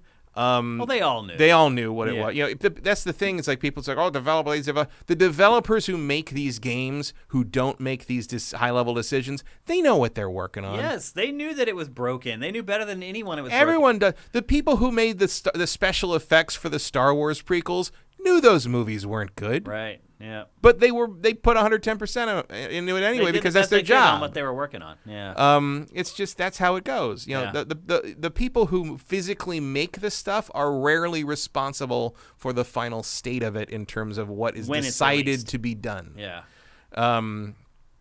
So and I would like to think that it may keep developers from seeking employment with CD Projekt Red. Yeah, I mean, if I were a developer, I mean, you might not have much of a choice if you're in Poland. Right. There's only so much opportunity there. But I certainly would be very cautious about, I mean, absolutely. Obviously, if we're still doing the show and whenever CD Projekt Red releases their next game 14 years from now or whatever. If I were not in the position to have to cover it for a show or a media thing, I would be sitting back and waiting to see for a week, 2 weeks, a month, 2 months to see what this thing turns out to be like. Like The Witcher 4, you would Witcher do 4, that? I will absolutely wait and see what this thing looks like. At least the run up and like journalists that I would try, because I do think that the press is not going to give CD Projekt a break on it because they got raked over the coals for this too. They ended up with egg on their face. So for good reason. But like they're not going to get away with that a second time. Or maybe a third time if you played Witcher 3 on a PS3. Right. Yeah. It's I think CD Projekt has to acknowledge that they now must end their sort of unofficial corporate culture of we will fix this game over the course of the 6 to 9 months after it's released. Or longer. Which is what they did in the past with all 3 Witcher games. I mean, we're coming up on, 8 months now for this? Oh, yeah, but I'm talking about the Witcher games that got the enhanced versions later. And basically, even though, The Witcher 2 and The Witcher 3 were not bad at launch. I played them. They were fun. They were playable. But I would definitely say that if you want to experience those games the way they should be, you should have waited for the enhanced edition, which was impossible because we didn't know an enhanced edition was coming for Witcher 2. Yeah. Well, now we know, though. But now we know you want to hang They're around eventually for that. coming. And look, it's got CD Projekt's reputation is going to hang entirely on what they release next and how that thing is received and how it runs and what they're doing. For one thing, design it for the hardware we got now. Yeah. Don't design it to run on some theoretical next-gen system that's going to come out 7 years from the start of the project. Yep. That would be step one. Yeah. I would think. I mean, CD Projekt Red had to have learned some really hard lessons. I would hope so. I would hope so. But the problem is they still make so much money. Yeah. So how many lessons did they really learn? Well, that's the kind of the thing is it's going to be interesting to see how the bottom line of their next, at least the pre-order bottom line is impacted by them. I think it'll be impacted greatly, unless it's Witcher 4. I don't know. I don't know. Hard to say. Yeah, we'll see. I will say that I do wonder because I have always thought that their next project should probably be a remake of The Witcher 1. Why? Well, because they were already halfway through one on the 360, and then they backed off of it for whatever reason. But I think if you'd The Witcher 1 is... I love The Witcher 1. I have 5 copies of it on my shelf. I am a big fan of The Witcher. I have every imaginable copy of the different Witcher games on their own shelf in my office, which you couldn't see on the Zoom thing because it was on the other side of my desk. Mm-hmm. But The Witcher 1 is very, very hard to play now. It is a very archaic mod of the Aurora engine, which is what Neverwinter Nights 1 ran on. And they did the best they could. It's basically not even the Aurora engine anymore because they modified it so much. But it's clunky is a kind way to put it. It's just very hard to play in a modern sense now. It's 14 some years old. It's not very fun anymore to play on a gameplay level anymore. And if it ever was for you, I thought it was fun, but now I can't really get through a replay anymore. And I think if you remake it like in the Red engine, and you don't have to Ratchet and Clank this sucker. You can just sort of do a nice remake of everything, the same content, even keep the same voices. The enhanced edition English voiceover is fine. But just retell the story and have it play like Witcher 2 and 3 in more of an action gamey way, and then you can bundle those 3 games together as the Geralt trilogy forever. And it can be on all the platforms. You can have a version of Witcher 1 that runs on everything and isn't just stuck on the PC. You have the Witcher trilogy as an added revenue source to introduce people to the character and all that going forward forever, which is going to be even more valuable as the Netflix show gains popularity. Just having this trilogy of games in a nice sort of like $30, $40 collection that someone who likes the Witcher series can go pick up because they're not involved in the Witcher series. That's all a different thing. But they could benefit from its popularity by having that on a store shelf ready to go when someone's like, oh, there's these Witcher games. I'll try this Geralt thing. And the best part is, if you've watched the Witcher series, especially where they're going with season 2 and probably season 3, you're going to know all the book backstory shit that makes Witcher 3 make sense. Like that's like you're gonna know who Ciri is, which we didn't know. Yeah, it's actually gonna be a better experience if you play those games for the first time after watching the Netflix show. Yeah. So I think a remake of one that is more in, and that's kind of what they did with Mass Effect. A remake of one that's more in line with what the other 2 were would make a lot of business sense and a lot of artistic sense, frankly, because then you've got a more coherent story trilogy. But I also feel that because of what they've done with Cyberpunk, their next release has to blow the train off the tracks. Like it has to be something you cannot deny. You have to have it. Like you said, Witcher 4 or something that is like, oh my God, I need to play this game, and it's something that's basically going to override my caution circuits. As someone who experienced the Cyberpunk debacle, you need something that's going to counteract that, and I do not think a Witcher 1 remake is big enough for that. I'd agree. Yeah, I don't think so either. So the crazy part is we won't have to worry about that for probably another 5 Yeah, or 6 I mean, we got half a years. decade or so. We'll be in our 50s by the time That's really that the happens. shame about this game is how long it took to get it. Yeah, I mean, the new thing they're doing where they've got, like, was it Montreal team? Yeah, like, they have a Canadian team. Yeah, maybe now. that will boost the shorten the time. Like, maybe we'll play their next big project before we're playing Elder Scrolls 6. Like, we don't know. That's possible. It is possible. It is. Yeah. I mean, that's just kind of doubly sad, but Yeah. it is possible. We'll play that before then. Hopefully, we don't get the trailer for CD Projekt Red's next game in Also, the next for 2 years. For anyone who's still sad that there's no Fallout, go look up that Fallout London trailer. Did you see that? I haven't seen it. It's a mod. It's a mod for Fallout 4, but it's basically a new Fallout game. Made by fans. Made by fans. The trailer is a full pan through with the voiceover of this British character goes. It's like war never changes kind of thing. It's like it's real. I thought it was a official trailer at first. Wow. I'm like, is this a new Fallout? Did Bethesda announce a Fallout game the week after E3? Like, what is it? And then it's like, no, it's a mod. It's a new mod. I'll have to check it out. I saw Marcus posted it. Okay. Actually, but it's like boom. Like it's a full conversion for a Fallout London. That's where we're at, though. These tools are. But so I trust widely that way available. more than anything CD Projekt makes next, and probably more than the next official Fallout game, if I'm being honest. That's funny. Okay, let's move on. You may wonder how, but I'm telling you, the next game links in with Cyberpunk 2077, at least in a little bit of a way. I mean, certainly in the experiential department. Yeah, and that game is Dungeons & Dragons Dark Alliance. First of all, the title. Mm-hmm. Why would they go with the same subtitle that's been used before? I think to get people excited because those games the Dark Alliance games have a big following. They do, and seems cheap to. They are related. I mean, they are set in the same area of the Forgotten Realms campaign setting. They do involve some of the same characters. Drizzt Do'Urden is in the original Dark Alliance games. This game is a Drizzt game, like it's a Drizzt Do'Urden game. Mm-hmm. Like if you haven't read the old Drizzt Do'Urden books by R.A. Salvatore, you are gonna be a little lost. Like it's a sequel to some of those things. Wow. Like it's funny to me that like some of the reviews have said that, oh, the lore is super deep and there's a ton of stuff to dig in here with Drizzt and his companions and all these.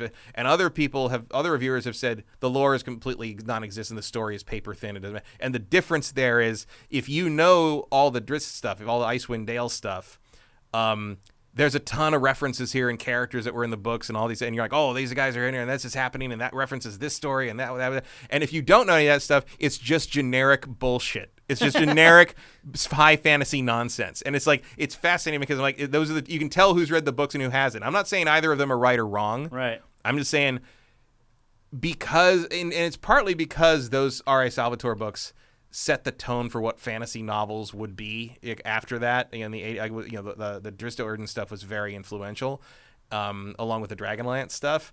And in the same way that you can think like Tolkien is generic fantasy because it influenced so much stuff, this is like that too. Like you're after a sentient ice crystal that will grant you the power of a god, and a demon wants it, and an evil sorcerer wants it, and liches have created a thing. And it's just like, yeah, that's Dungeons and Dragons, like in a nutshell. It's just like Dungeons and Dragons elements come together to do generic Dungeons and Dragons story, but it's also a very specific reference to these books.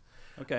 It's fascinating to me because I did read those books when I was younger, and it's neat to see all these characters show up. It's also neat to hear them pronounced because now you know how they're supposed to be pronounced correctly. Yeah, I mean, and you could look that up, but there's a couple I'm like, that's how you say that? All right, sure. Gonna have to change that after 30 years That's not in my easy head. to do. You know?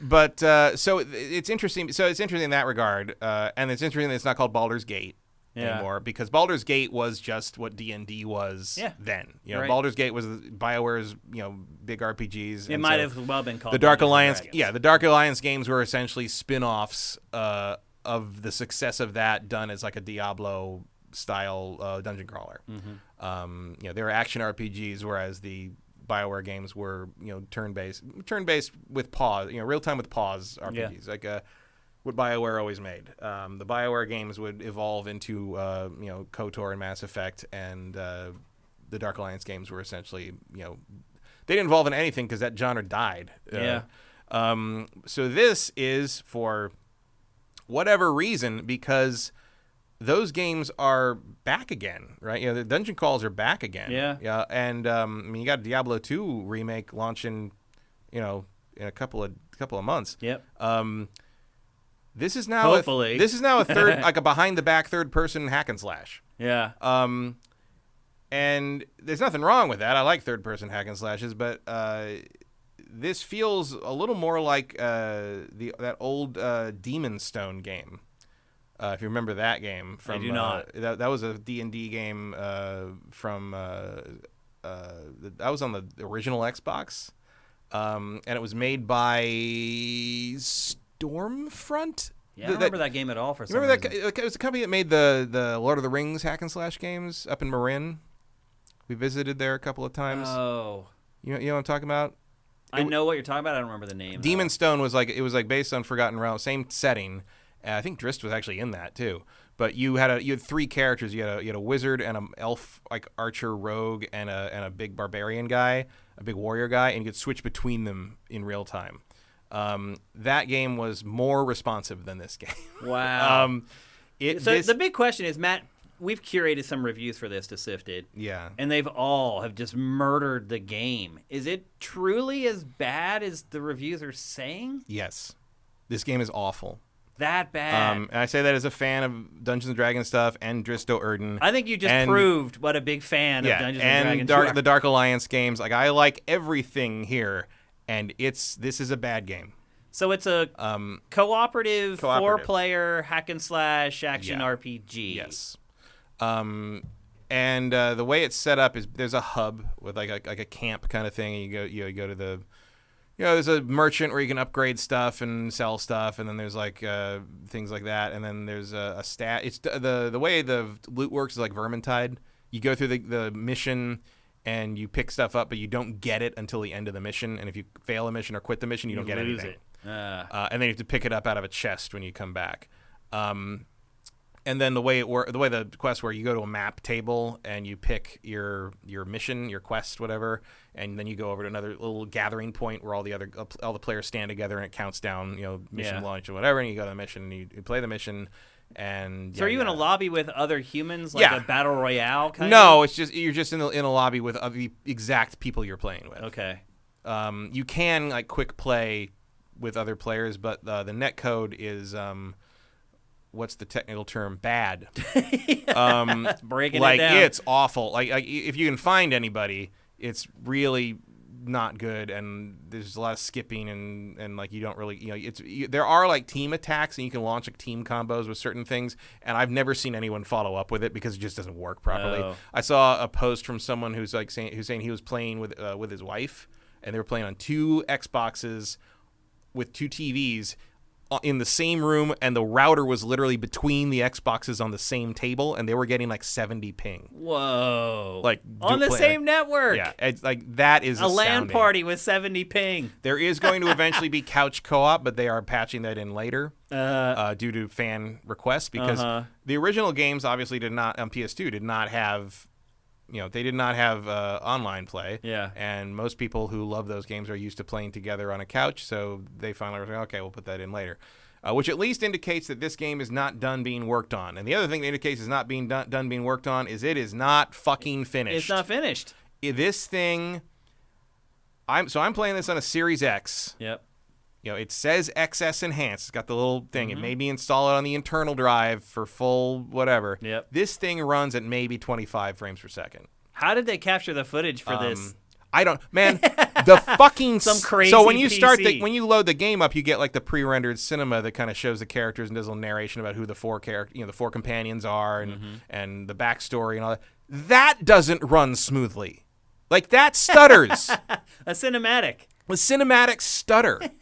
Like, I don't get it. Wow. And like the And so when you play it, it's a little choppy. It's playable, but it's choppy, and you're kind of like, I don't understand why this is so choppy because it doesn't look that good. In the trailer, it looks pretty good. It looks pretty, but it doesn't really. It's not like you say. It's like it's clearly not a next gen only thing. It's just it feels like a Series X should be able to run this thing better. And here's the thing. So I played it a bit last night. It went live on Game Pass last night. Yeah, it's a. You don't have to pay for it, people. Yeah, it is on Game Pass. If you have Game Pass, you can just put yourself through this for free if you would like to. And so I did that, and then this morning I was like, I'll play a couple more levels of it or something. I got some time before the show, and I loaded it up, and it was 10, 15 frames a second now off a quick resume. Like I couldn't if I turned the camera. Off a quick resume. If I turned the camera, I couldn't see things. Like I could, and I went into the mission, and I'm like, I can't play this. Like I can't fight things like this. So I backed out. And I quit the game, and I loaded the game up again. Same thing. I quit the game out. I restarted the system.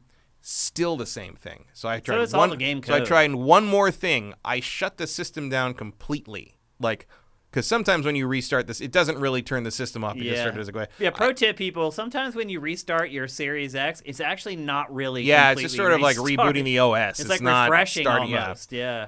So I turned it completely off and left it for like a while, and then I came back and turned it on again, and then it. I mean, I'm not going to say it ran well because it still ran like it did last time, but I could play it. But by that point, I was already out of time to play much more. There's a lot of missions in this. So like the thing, the food is terrible, but the portions are very generous. There's 7 quests. Each quest is 3 acts, so you get 21 missions plus a tutorial. So no lack of content. I will say this: I've only been through the first quest. Of the first 3 act set. I didn't finish the 3rd act yet because I ran out of time. I left it on quick resume. We'll see what happens when I get home. But basically, I actually like the level design. Like the level design has a lot of weird shortcuts and twisty things, and you find loot and you find stuff everywhere, and like it'll turn you around and you're like, oh, where am I now? Oh, I'm over these enemies. Like what? And so I jump down and fight them, and then you come back. Oh, if I'd gone the way the quest marker told me to, I would have just gone down this hallway and come out into this room and fought these guys. But because I found this secret passage, I came around the other side, was able to jump down on them and fight them that way. And I also found loot on the way, and I can backtrack to find the stuff I missed. Like it's very bendy and turny, and I never feel like I'm railroaded down a linear path, and I like that. Yeah, that's good. That is true. You found something positive. That is true to the original Dark Alliance games. Yeah. The other thing I will say is the voice acting is good. Okay. I think the characters are as characters I've only read about, really. The characters I think are voiced pretty well. The story is interesting in terms of being like a greatest hits of the Drista Orden stuff because... Are there legit cinematics in the game? Yeah, okay. There are real cinematics between missions and stuff. There and like the MacGuffin is the crystal shard from the book of the same title. There's like 3 main villains from the series that are all coming back. There's basically a sequel to a bunch of things in the books, and they're basically all coming back and racing to get the crystal, which is sort of like the One Ring. It's sort of like an all-powerful thing. If you get it, you basically are a god sort of thing. And it's like the aftermath of the first fight over the crystal shard. So you're sort of early on, you're sort of playing mop up after the big crisis of the previous book or whatever, and you're sort of seeing like what state everything's in. That ice dragon, by the way, because in the books they have to fight a dragon called I can't remember what it's called. It's called like Ice Murder or Ice something like that, and that is that dragon's mate, and that she is Icewind. So if you know about Icewind Dale, that's her Dale. Like that's the Icewind Dale is named after that dragon. Interesting. Which is cool, and she comes in and she ain't happy. Yeah, I bet. There's goblins all over her, goblins and ogres all over her Dale. She's just like, what the hell? So. These games generally should be one of the easier genres to create. The other thing is like the combat just in general, even if you leave aside the technical issues, there are some choices on the combat that are bizarre. How deep does it go? There's a fair amount of depth to it. Like you fight with the R1 is basic attack, R2 is stronger attack. That uses more stamina. The stamina bar, by the way, I haven't found a way to drain it. Like the Like, stamina, no matter the stamina what you bar do. is so generous. I have never run out of stamina, even if I'm just hacking away at everything. Like the stamina bar, I've never seen go below half. Wow. Well, that would make me happy. Yeah, you're already there. I'm playing Drist, so maybe it wears away more if I'm like playing like A different character. the tank or what's his name, Wolf. Usually it's the magic casters that. Well, there is no magic character. What? Because there's no magic character in Drist team. Oh. Yeah, those are the 4 companions from that's Drist, and Wolfgar is the barbarian guy, and Brunor is the dwarven guy, and Canterbury is the archer who is the adopted daughter of Brunor. At least they do have a ranged character. Yeah, so you've got an archer and a dwarf tank. Basically, you got an archer, a dwarven fighter, a human barbarian, and Drist is a dark elf ranger. Okay. And he doesn't do archery. He does thrown daggers. He's more, but he can disappear, and he's like the rogue, I guess. Yeah, he can get critical hits from behind and stuff with his blink spell and stuff. So you've got your basic attacks. You can do combos with the harder button. If you build up a meter, like a power meter enough, you hit the square button, you get a powered attack. You can also juggle people, and the other players you're playing with can build on that combo. You also have the Y button, which does special abilities. So tap the Y button, it goes blink. Hold the Y button, and you get something else I can't remember the name of, but it's like a flurry attack. You can unlock a lot more. Yeah, Johnny Hurricane is asking in chat, how are they going to do a D&D game with no mage? Yeah, circle is dodge, tap it, double tap it, and he blinks, dashes aside. You can jump. That's another weird thing is like when you jump across stuff or up on stuff, you're only technically supposed to be able to climb things that have like this like red cloth on them in case that it's a climbable thing. Yeah. But sometimes you can climb stuff that doesn't have it. Oh. And I'm like, if there's a pattern to that, I haven't found it. Because normally you jump up on something. Stuff like that drives me crazy. Yeah, normally you jump up at something and like you just can't get up it. It's just you jump and nothing happens. But sometimes I've jumped at something and he just climbs up it. And I'm like, okay, I don't know why you did that. Yeah. But the other problem is like the combat just doesn't feel. It feels very mushy. It feels everything has a delay on. It feels like you're playing underwater. But the big thing, the thing that continues. Oh, and if you see like there in some of the B-roll, like there's a lot of like arrows coming down and stuff like. When that happens, you'll see like a marker on the ground, like a zone marker that shows where that's going to come down. Those are lying to you. That's not where they're. You can get hit if you're standing close. Like I've been hit by the like the arrow storm things. If I'm like a foot away from that. Oh jeez. Like. The same with explosions. Explosions, like something you set that's going to explode, like a barrel or whatever, like we'll have a ring pop out around it. Area of effect. And like if you're just standing near it, you will still get hit for like 35 hit points of damage. It's the explosion and area marker things lie to you in this game. I imagine that would be a pretty easy fix, but the fact that it needs to be fixed is stupid. Yeah, I mean, that kind of leads into what I was saying earlier. So people are probably wondering, what the hell is Shane talking about when he was comparing Cyberpunk to this game? But this game has basically been released broken. This feels like it's not done. Yeah. This game feels like it's not. And I don't think this is a industry trend or anything. I think this is Wizards of the Coast, who owns the developer who made this, deciding to release this thing when they want to release it, whether it's ready or not. You don't think that Cyberpunk has any impact on a decision like that? No.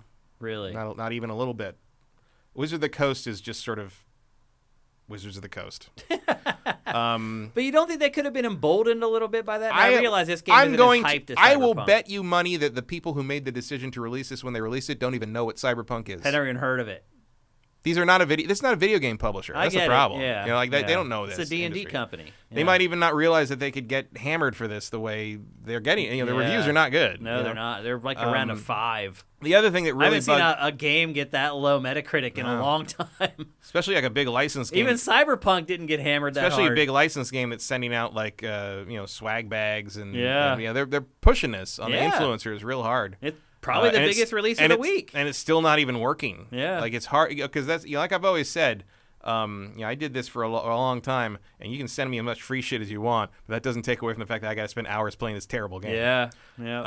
Apparently that's not true of everybody, but I am more resentful that I have to play a bad game than I am happy that you gave me a T-shirt. How about that? I think most people would agree with that. You would think. Yeah.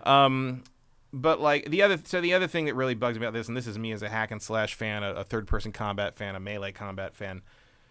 So the way the game works, you see it's a third-person game, right? Mm-hmm. It doesn't completely control the way a lot of third-person games work. Like if you pull towards the camera. In most third-person games, the character's going to turn around and walk towards you, right? Yeah.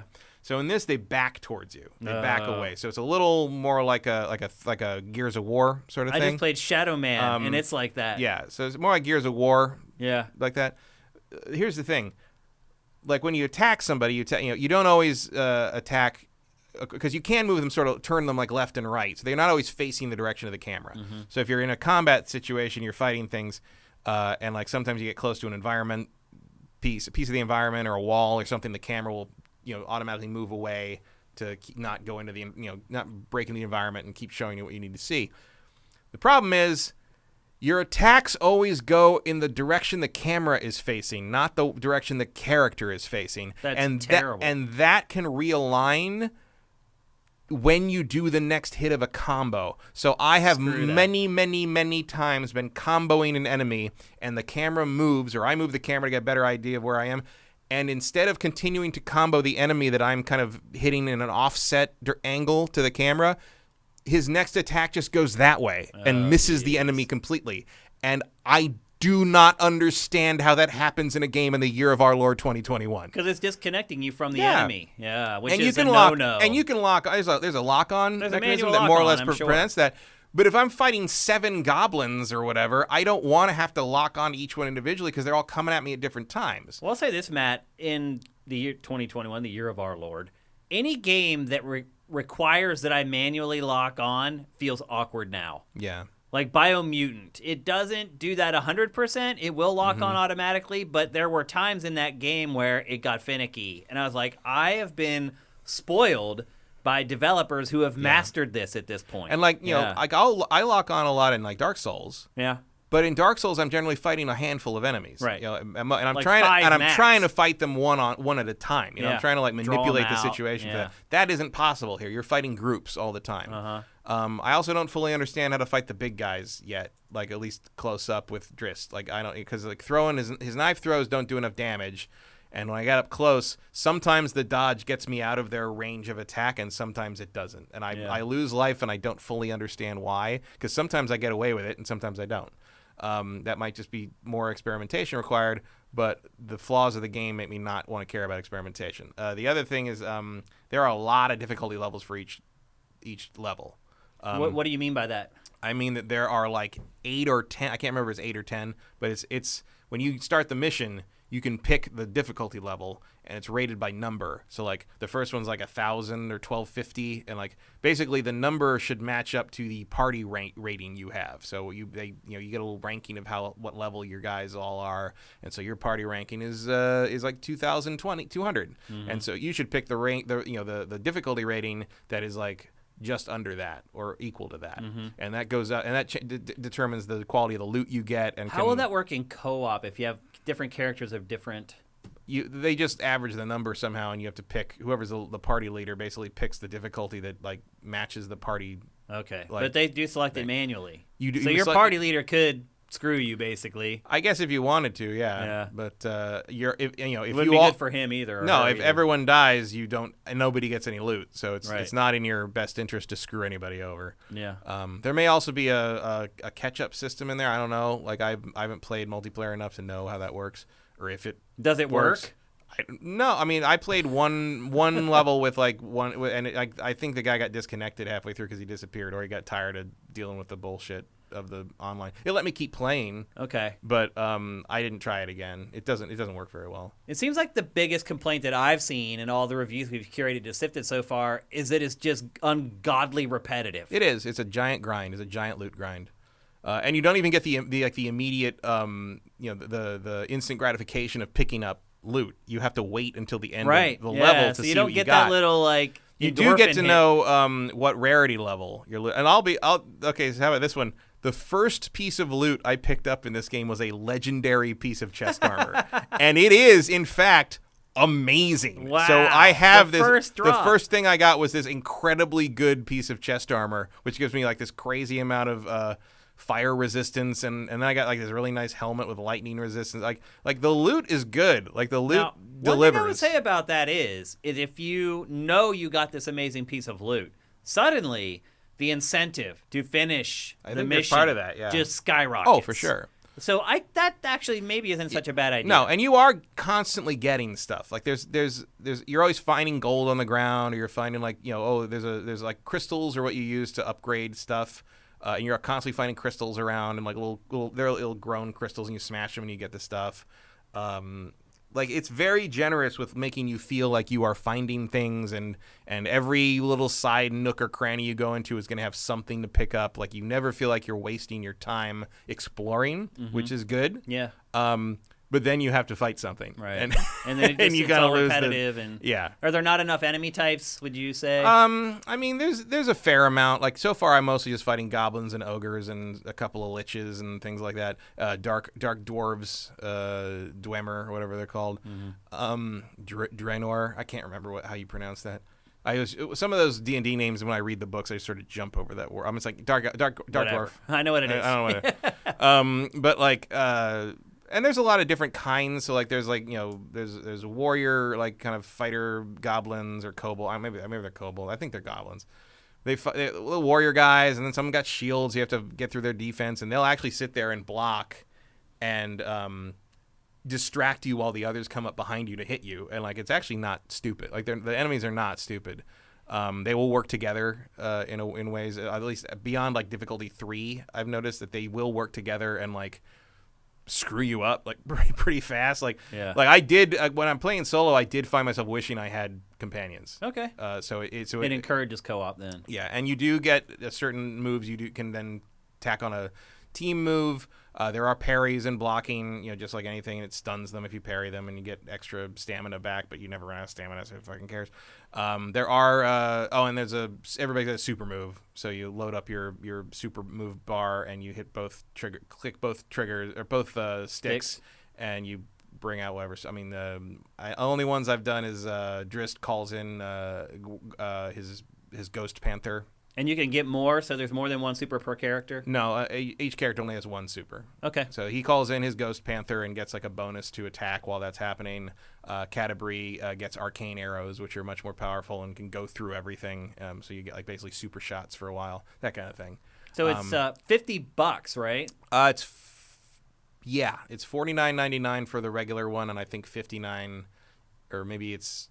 Yeah, $59.99 regular price if you want the deluxe version with like extra weaponry sets or something, and then it's on Game Pass. Yeah, so it is a little cheaper, but still not worth picking up. I will be shocked if this thing isn't $30 in 6 weeks. Really?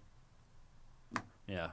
Or less. Lower. Yeah, I mean, it is getting hammered in reviews. I mean, look, I couldn't play it this morning, and I don't think there's enough goodwill without a bunch of console screwery. It's like. It's not fun. Like that's the thing is like it's like a couple times like I was like, oh, maybe I'll just play this later, and then I realized that if I didn't finish the level, I didn't get to keep anything. Right. I'm like, oh, I better do that so I don't have to repeat everything again. Yeah. Well, that shows that you're dreading having to play the same section. Yeah, again. it's not. It for a game that it really expects me to play these levels a lot. When I didn't really enjoy them the first time. Yeah. Although I did enjoy. I mean, I like the level. Like I said, the level design, like finding stuff is cool. Voice acting was good. Voice acting is good. The exploration's cool. It's just the combat doesn't feel good at all. Which is what you do. Yeah. Over and over and over again. Like put it this way, the combat in Final Fantasy Origin is better. And I I don't think the combat's terrible in Origins, but no, but I do, and I understood the combat's nuances better because it was clearly functioning properly in Final Fantasy Origin. I just didn't like it. Right. I'm struggling further with this one because I like the theme and the characters, and like this is stuff I already have a pre-existing attachment to, but it ain't good.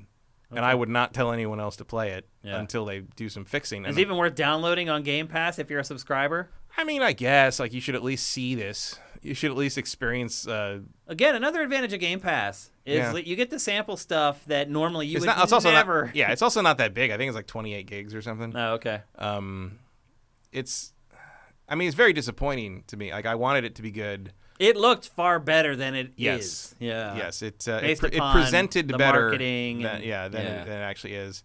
That B-roll you're just looking at looked good. Yeah, there's no reason this game shouldn't be good. Like some people who don't know much about this game may have watched that B-roll and been like, I don't know, man. That looks all right. I thought so before, Yeah. But here's the funny thing. I tried to use my phone to like record footage of how choppy it was this morning to send you and be like, look at this shit. And it was weird. My phone kept smoothing it out. Oh. Because it was trying to like make it better. Like the phone has like kind of the interpolation thing. It has the tech I couldn't actually get it to record it as choppy as it was. That's funny. Because the phone kept fixing it. Right. And it's like, no, I don't need I need it to look bad. I need you to show me the real. Dungeons Show me and the real Dragons. Raven. Yeah. Perfection. Yep. This is a disaster, I think. Wow.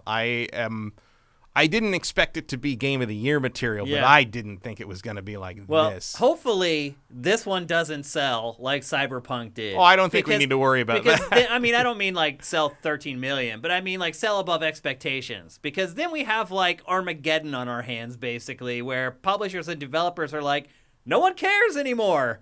We can release this stuff all busted up and like we can still turn a profit on it. And that, I think, if it keeps happening, I think you might start seeing a trend where the launch quality of games starts going down and down. I don't think this game is important enough to help or until hinder that. 3 months from now, if we see a report that's like sold 3.5 million or There's whatever. not a chance in hell this game. For one thing, D&D is going through a resurgence though. D&D is, but this isn't replicating the D&D experience. The other thing about this is like the appeal of D&D is not the specific characters. Yeah. You know what I mean? Like, I was thinking about that when I was watching the opening cutscene where I'm like, I know who these people are. Like, Yeah. I thought it was cool to see Icewind, the dragon Icewind, in the cutscene at the beginning of the first mission. And hear her talk and, like, kick some ass. And I thought that was cool. But that's because I read, a series of very lightly known, except in a certain circle of geekdom, books when I was, like, 13. Right. And like maybe it was more like 15. I don't remember when those came out, like in the early 90s, I guess. And so that was cool. But for most people, Dungeons and Dragons isn't about like specific, it's like Magic, it's like Magic the Gathering. It's not about specific people or characters or storylines. It's about their characters and their storylines and their experiences. It's called role playing. D&D's appeal is a shared experience, not a dictated fiction. Yeah. And there is an argument to be made that making a video game out of these characters is to miss the point. Yeah.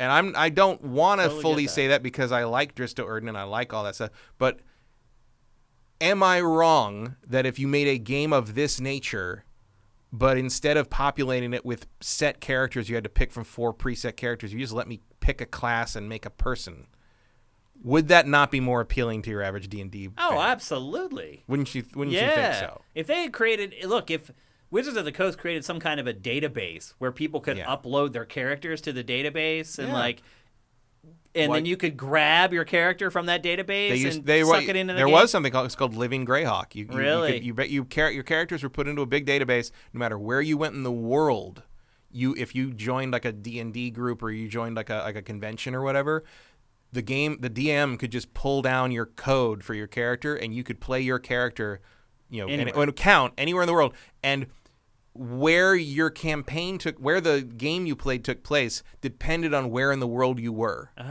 So if you traveled somewhere... See, if they incorporated that stuff, it would be awesome. That's exactly what fans would want. And there is some... I mean, look, Baldur's Gate 3 does sort of get there. And so, I had people... It was during the pandemic, so they couldn't, but I had people who, I wish...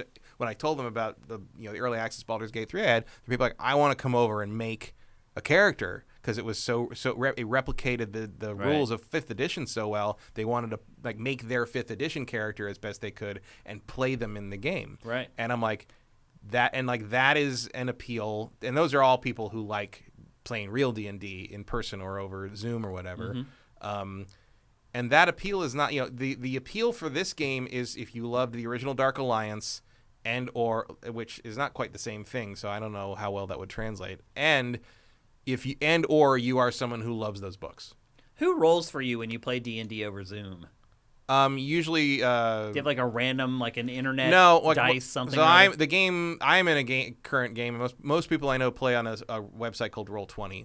Oh. .net. Does it just have a digital dice roll or something? No, it's a full campaign. So like the DM has like maps you can put up, you move your character around. It's like a little video game sort of. Okay. But there's a chat, and you can basically you can do the roll dice and the thing. But also you have a character sheet, and your character sheet's saved on the site, and you can just click the relevant stats, and it will roll that save or that attack roll or whatever in the chat. So everybody sees it's all digital. So it's you know when you don't have to worry about anybody lying or what they roll. Yeah. Like, wait a minute, your character dies. I'm thinking real hard about another 20. Who could imagine? Okay, so there you go. That's Dungeons and Dragons Dark Alliance. Under no circumstances should you go spend your hard-earned money on this game. If you have Game Pass and you're a big D&D fan, at the very least, I would say this can be saved. Okay. I think if you tweak the combat, if you tweak that thing where your attacks in the direction of the camera rather than the direction of the character, change that shit. Fix the zones that show you where the attacks are going to hit, like, because that's wrong. And just generally improve the netcode and add the couch co-op. Clearly, they're not done working on this game. They're adding significant new features. Hopefully, although that may be put on hold for a while.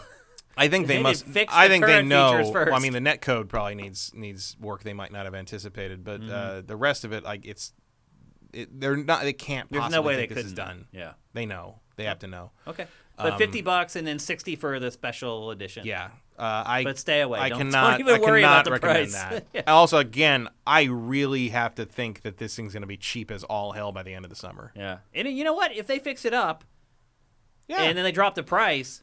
It could have a second win. But right now, I'm just sitting there being like, man, I wish you'd just done a remaster of Dark Alliance 2. Because that was a better game. All right. Okay, time to move on. We're going to talk next about a franchise I believe Matt and I both love and appreciate, Dead Space. If you remember, Jade Raymond was hired at Electronic Arts to head up its new Motive studio. It was new at the time. Pitched a bunch of projects. Nothing ever really came to fruition with her. She ended up going over to Stadia, where she pitched a bunch of projects. Nothing ever came to fruition. Now she's got her own... went over and started her own damn company. Thank you very much. Exactly. So you may have forgotten about Motive or assumed that maybe they just dissolved the studio, but no, that is not the case at all. It's working on a bunch of stuff, and it leaked this week that coming up on EA's big post-E3 EA Play event, which is happening, I believe, July 22nd. Something like that. A new Dead Space game is going to be unveiled. It's a secret project that Motive has been working on. Matt, how do you feel about a new Dead Space in 2021? I mean, I like Dead Space. I like the first two games a lot. First two are definitely the best ones. A lot. Part ascending towards like one of my favorite franchises a lot. Yeah, they're very good. Yeah. First one was a really kind of a shock. It was just like, oh wow, we didn't expect this to be this good. Yeah. And it was just one of those. Dead Space 1 is one of those games it was one of those games that kind of not come out of nowhere, but it was one of those games where you're like, okay, I'm gonna play this, and you have that slow dawning revelation of the first hour or two. Where you're like, oh, this is really good. This is a special thing. Those are always the best. When you suddenly, you don't even know it's coming, and you're like, oh, they made something. It really did come out of nowhere. There was a preview event where we got to play it a little, but coming out of that preview event, I had a lot of questions because so you play as a miner. You don't play as some crazy hero character with an engineer. Yeah, with a big arsenal of weapons. You use a mining tool as your weapon that you can change the orientation of to cut vertically or cut horizontally. And a big part of the first one, and I feel like it diminished a little bit over time, was cutting the limbs off of the enemies to disable them. Yeah, by the third one, it's kind of a moderately generic third-person shooter. Yeah. But the first two games had this DNA to them. Yeah. And just that, even right there, you see, aim for the leg, cut the leg off, you completely change the situation. Yeah, they can't move anymore. Yeah, or they're less mobile. They're crawling at you now. And then you flip it horizontal. Once they're lying horizontal, you flip your gun to vertical because the limbs are now horizontal. It's just a strategy. And then you cut off their ability to attack you. Right. There's a lot, and all the weapons sort of have that sort of strategy to them. Yeah, and I loved it. Yeah, I still love it. It's a great idea. I'm surprised it still holds up. Yeah, I'm surprised more games haven't tried. It's like the active reload from Gears. Yeah. Why aren't more games doing it? I think in part it's because it's hard to do. Yeah. This game pulled something special off. And that's kind of where my slight concern comes into play, where I'm like, okay, so I guess make another one, but you better do it right. I mean, my big concern comes from the fact that the third one was just bad. Right. I mean, maybe not bad. Average is the better way to describe it. It doesn't hold up to the other two. Right. It's not a bad game, but it's not what I wanted. It was Dead really Space disappointing. To be. Yeah. I'll put it that way. And like the other thing is, of course, the original creator of Dead Space is working on a sort of spiritual successor, whose name I can't remember, but it debuted during the Game Awards. It was the guy in the prison cell. Yeah. And the necromorph thing shows up. Yeah. And I kind of trust that game more than a new EA Dead Space. I don't know with the budget that EA has, though, especially if you're going to try something interesting or new. The budget that EA has, but also the decisions that EA makes. And part of me wonders if this new Dead Space project is only happening because the guy who created Dead Space is making a spiritual new game. successor. Yeah. Which is not the best reason to want to do something. I don't know. I mean, it's not like I don't want a new good Dead Space game. It's just my skepticism meter is off the chart. Well, you have no assurances that it will be good. Right. Because if you think about it, Dead Space 3 was created by a lot of the same people who created the first two games, and it was this forgettable shooter. The other thing about it is, I don't know if you remember, or if you've finished it, most people didn't, but at the end of Dead Space 3, there's this huge cliffhanger. Oh, that's right. Like, you don't even know if he's alive or not. So if you're a fan, you've been waiting for the continuation of the story to figure out, like, who lives and who dies. So I think there could be a lot of weight behind this project. Do you think fans will get behind Dead Space 4 from EA, or will get behind that smaller project from the person who was the driving force behind Dead Space? I mean, if they're both promising, and once we finally see them, working, there's no reason not to get behind both. I just wonder if the messaging is going to get out there to fans at all on this indie project, where with EA's marketing muscle, it already has. You think? Go to the Dead Space Reddit; they're all talking about it. Yeah, I mean, the first couple Dead Space games sold pretty well. Like, the first one sold real well, second one not quite as well, and the third one flatline, which is why the series was put on hiatus ultimately. It seemed like the more commercial they tried to make the game, the less commercial success it saw. Oh, who could imagine? Funny how that works, huh? But I do feel like there's a lot of people who bought Dead Space who are more casual, who don't watch shows like GameFace or listen to gaming podcasts or whatever. I just wonder if that stuff's going to fly way over their heads. I don't know. I mean, I think we could both agree that probably Dead Space will sell more than the indie game. Although in today's day and age, that's not a given. That's for sure. In theory, but when it comes down to it, I don't care what either of them sells. I care which one I like better. Yeah. And word of mouth can do wonders for an indie game these days. Yeah, that's what I was trying. That's what I was hinting at. Just because, especially with stuff like that, real atmospheric, horror games are few and far between. And when real atmospheric. And when they do come along, a lot of times they're the first-person chase simulator thing. Yeah. This kind of, this was a very Resident Evil 4 inspired game. Yes. They don't make them like this anymore. RE4 also had the disabling stuff where you shoot them in the legs. Yeah. So shoot them in the leg.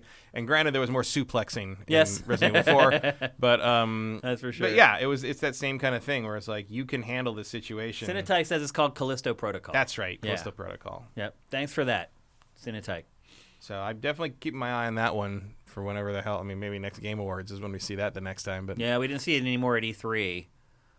But and that's true of so many things. Yeah, I was going to say, but that's not an anomaly. That's pretty common when you're talking about E3 2021, unfortunately.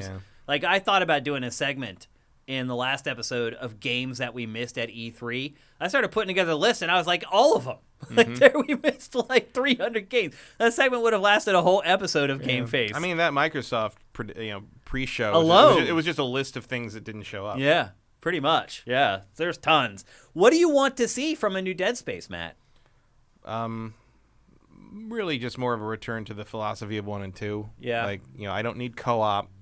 Yeah, I don't either. I don't want co-op. I think that takes away from what this franchise is so special about. I don't want it to be made into a Dark Souls game. Yeah, me either. Where every enemy is like work to defeat.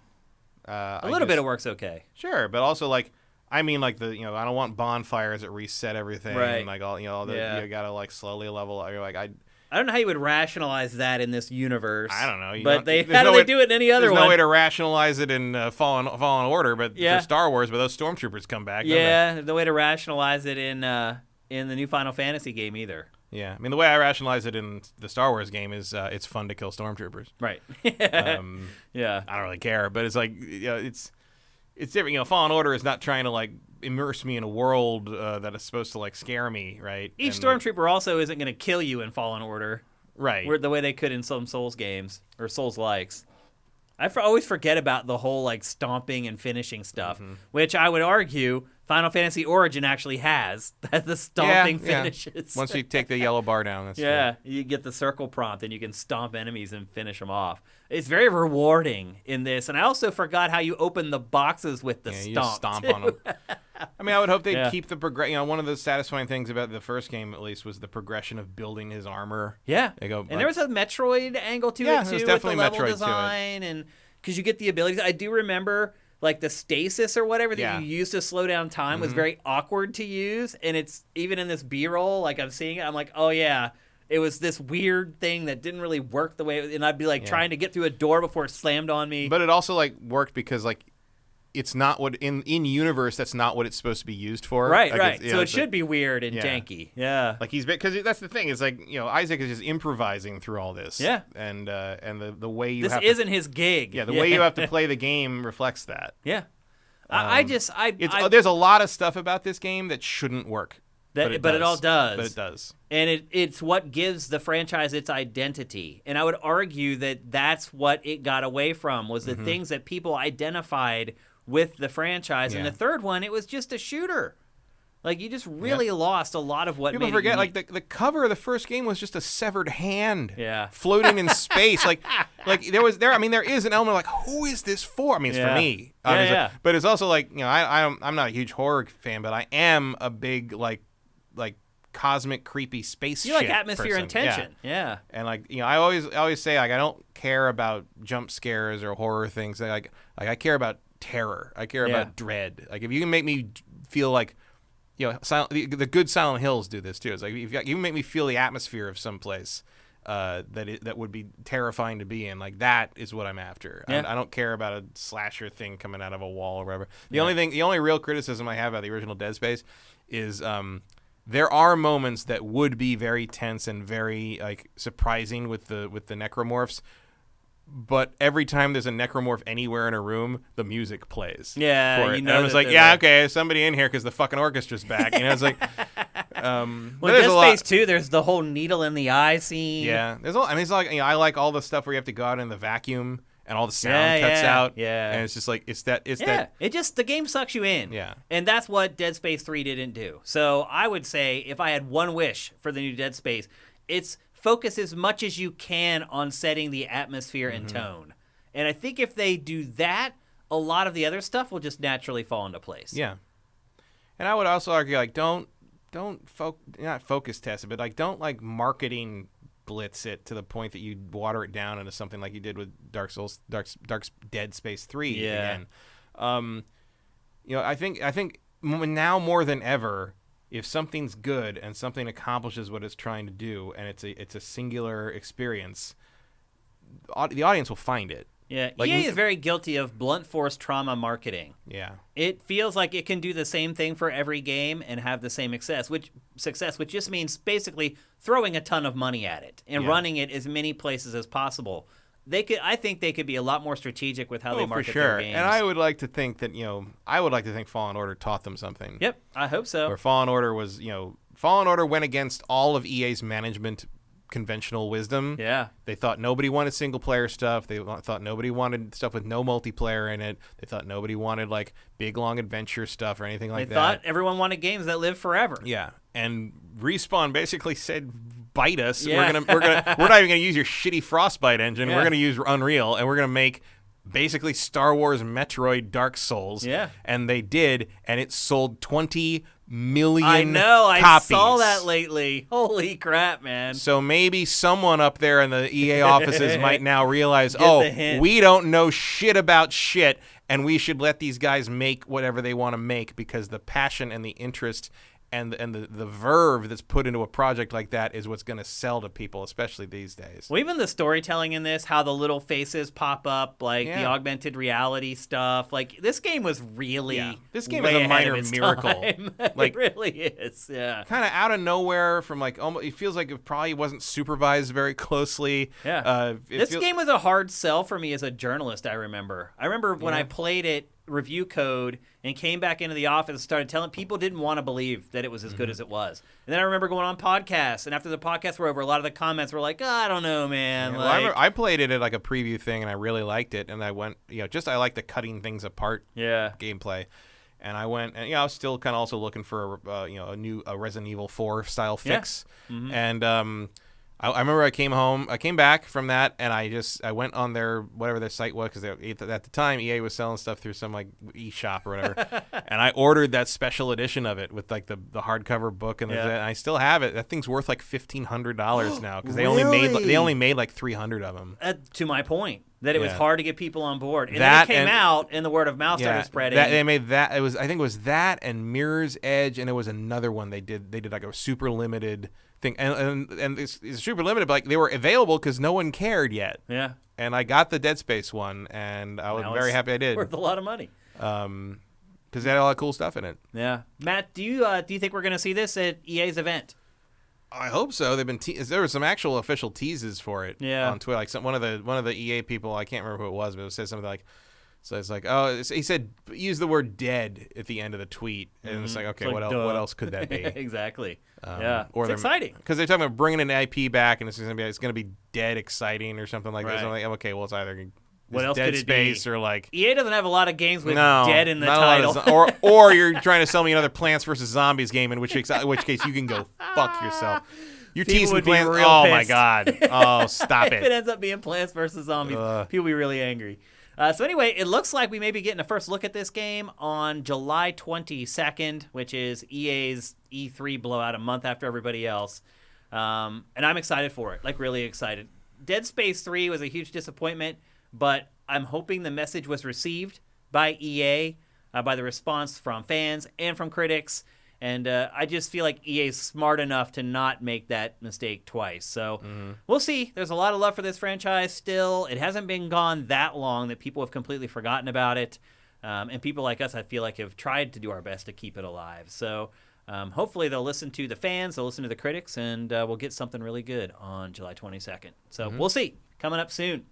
Next up, we're going to talk about a game that we mentioned for a little bit on our Best of E3 show. It's a game called Sable. It's one of the hot indie games coming out of E3 2021, at least one of the ones everyone's talking about, because there was a free demo that was released basically when it was shown at E3. Now, Matt, I will say this. There were like 40, and I'm not exaggerating, like 40 demos released for ID at Xbox. On Xbox Live, all free, that you could go download. Did you go look at those by any chance? I did. Did you download any of them? Just this one.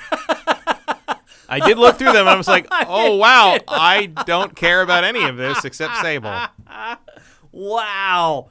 So Microsoft just hired one of the lead designers on Portal to come over and work on their indie initiative. And I can only guess that somebody at Microsoft saw that lineup of ID at Xbox and was like, oh my god, this is a bunch of trash. Yeah, I almost tried Tunic. That was the only other one I considered. But I was, I didn't have the time to fit another thing in. So like you, Sable was the only one that I downloaded. Tunic was the only one I even considered other than Sable.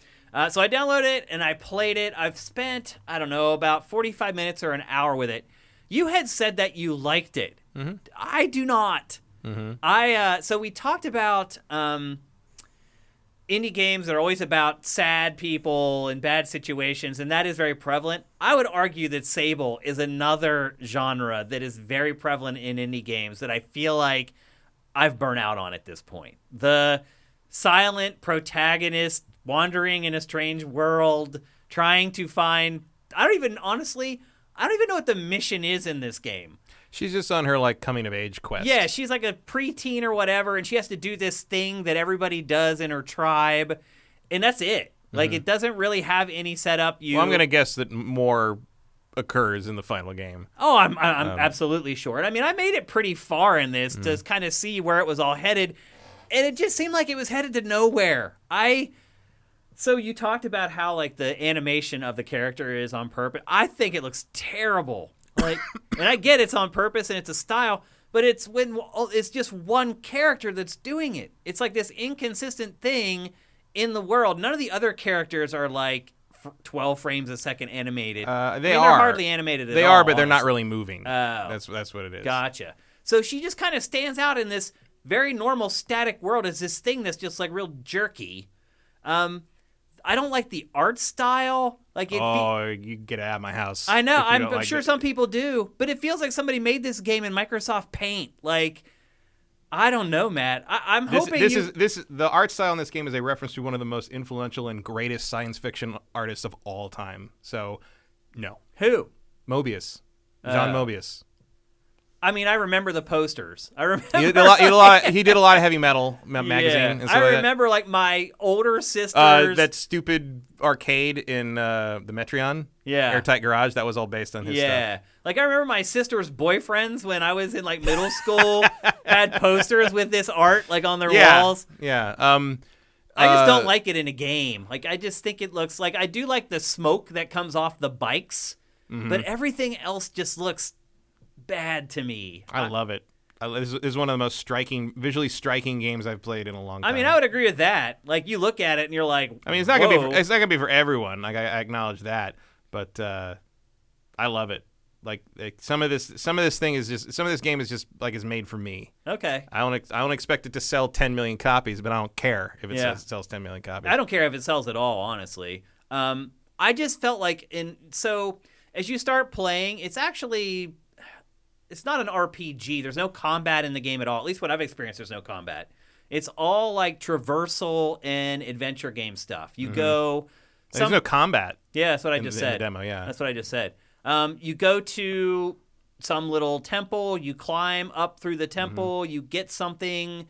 It's an adventure game, really. You're just collecting items. Like your first big mission is... just adventure exploration so far. Yeah. I mean, who knows if there's more to it there might in the be. game, but like the demo is just poke around a set area and find things you need to build your bike. Yeah, because at first they give you the junker that's just like a loaner or whatever, and then your first objective is which makes a lovely like clunky sound. Like, yeah, I really like and how it's that really slow. Oh yeah, it's like just slow enough to be irritating. Like it's.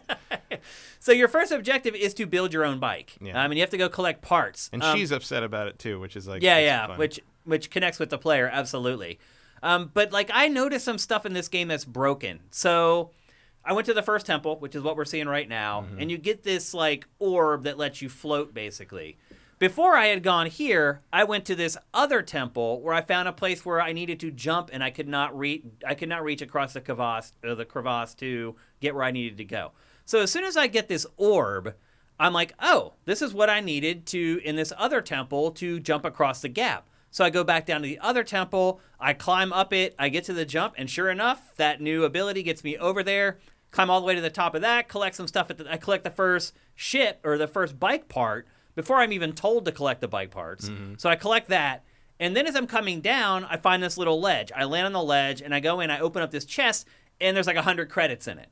So I get the 100 credits. I'm like, cool. Jump on the bike, go back. I'm like, wow, like I did good. I'm like, I have credits. I have a part for something. I don't even know what it's for already. I think I'm doing pretty good. So I go back. I talk to like the people back in my home village or whatever, and they don't even acknowledge the bike part, even though I already had one. They're like, oh, you need to collect parts for the bike. I'm like, oh, I got one already. Cool. And then I look down, and there's this other place I can float down to, where I wouldn't be able to reach it normally without the floating mechanics. So I float down to it, I land, they're trying to give me a map, and they're like, oh, you need 50 credits for it. And I'm like, well, cool, I have 100. No, could not buy the map. Like, it did not register that I had the 100 credits already. It would not sell me the map because I think somebody needed to tell me first that I needed to. Had to go get something. Like, it wouldn't. Like, the quest pathing. Did it trigger? The quest pathing is broken because it won't trigger until you've picked up 50 credits after they've already told you to do it. Yeah. So I would guess that would be fixed in the final version. I'm sure. Yeah. But like, I feel like the climbing mechanics are really clunky and awkward. Like, maybe part of it is the way the objects are designed. Part of it, the climbing stuff hard edges. The climbing stuff is clearly not done. Like, she pulls herself up over ledges twice a lot. You know, like, it's still a little buggy. And if the game is all built on this, like, it's a little weird to me that they would release this demo, because to me this game is kind of like Breath of the Wild without the fun, because there's no combat. There's like the parts I hated about Breath of the Wild were like the climbing with the stamina meter, and that's what this game is. It's all climbing or floating before your stamina meter depletes, basically, which is like a little diamond that appears next to your character while you're doing different stuff. I don't know, man. I just didn't have any fun with this. I felt like it was a chore. Getting around was slow. I hadn't built the bike yet, so even the bike was slow. The world didn't really grab me. Like I said, the art style I'm not a fan of. It looks like it was made in Microsoft Paint. I would like to see someone who can make this in Microsoft Paint. Just if you can do this in Microsoft Paint, please show me so I can get you a job at the most prestigious game development company in the world. What's that? Most prestigious game company in the world? I don't know. I'd find them because whoever can do this in Microsoft Paint should be there. You understand what I'm saying by saying not really, because this is, I mean, it's Unity. It's not like it's super high-end. No, I'm just talking about the art style. The art style is fucking phenomenal. It's fucking fantastic. It is the main reason I've looked forward to this game for years. Okay. And well, as they say, art is subjective, and I do not like this art.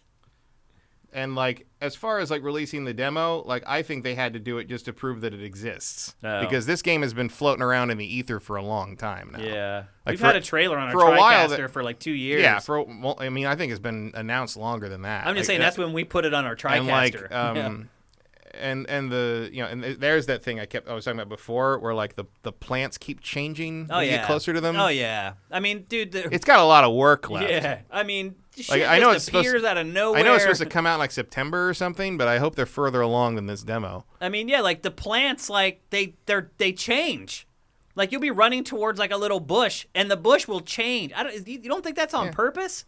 I don't think that's on purpose. I'm wondering if it's like some mystery that I just don't know about yet. I don't think so. That would make a lot more sense. It looks like an LOD error that hasn't been addressed yet. It is. I've not played a demo yet. I've not played a demo this busted in a while. I wouldn't call it busted. I just think it's unpolished. I mean, the quest was broken. That happens in final versions of games too. Like, that is not a particularly unusual thing. Yeah, I don't know. I don't think I'll play it again. Like, even if, like, they finish it and we talk about it and you're like, it's amazing. Like, the game's just not for me. Like I said, it takes all the parts from Breath of the Wild that I didn't like and makes the whole game around them. Not for you would cover it. Yeah. I don't think the chat agrees with you. But they gave this thing a release date, right? Am I crazy? I don't know if they did. I would be surprised if they did, to be honest with you. I thought they said it was coming out in like this year. I hope not, because if they couldn't get the demo more polished than it is, September 23rd. Wow. The demo, we don't know when the demo is from. That's true. Never judge a game's current state by its demo. Demos are made months and months before the equivalent. We're 3 months from release, and this is the demo that they put out, though. Well, they had to put something out. Yeah. I mean, this is a playable thing. They probably would have had this on the floor. Might as well. I don't think this is remotely as terrible as you're making it out to be in terms of the tech. Like, it's fine. It's not going to set the world on fire in terms of, like, what you're doing. It's just a Unity game, but it does the job. Shows you what the game is. I guess. I'd like to see some polish on it, but, like, who knows how old this build is? I don't know, man. I think you're giving it a lot of benefits of the doubt. I think you're giving it a lot of shit for no reason because you don't like how it looks because you don't know what Mobius is. I did know what Mobius was. Then how come you didn't know what it was? It's the most iconic. I've seen these posters my entire life of this art style. I knew exactly what it was as soon as you said what it was.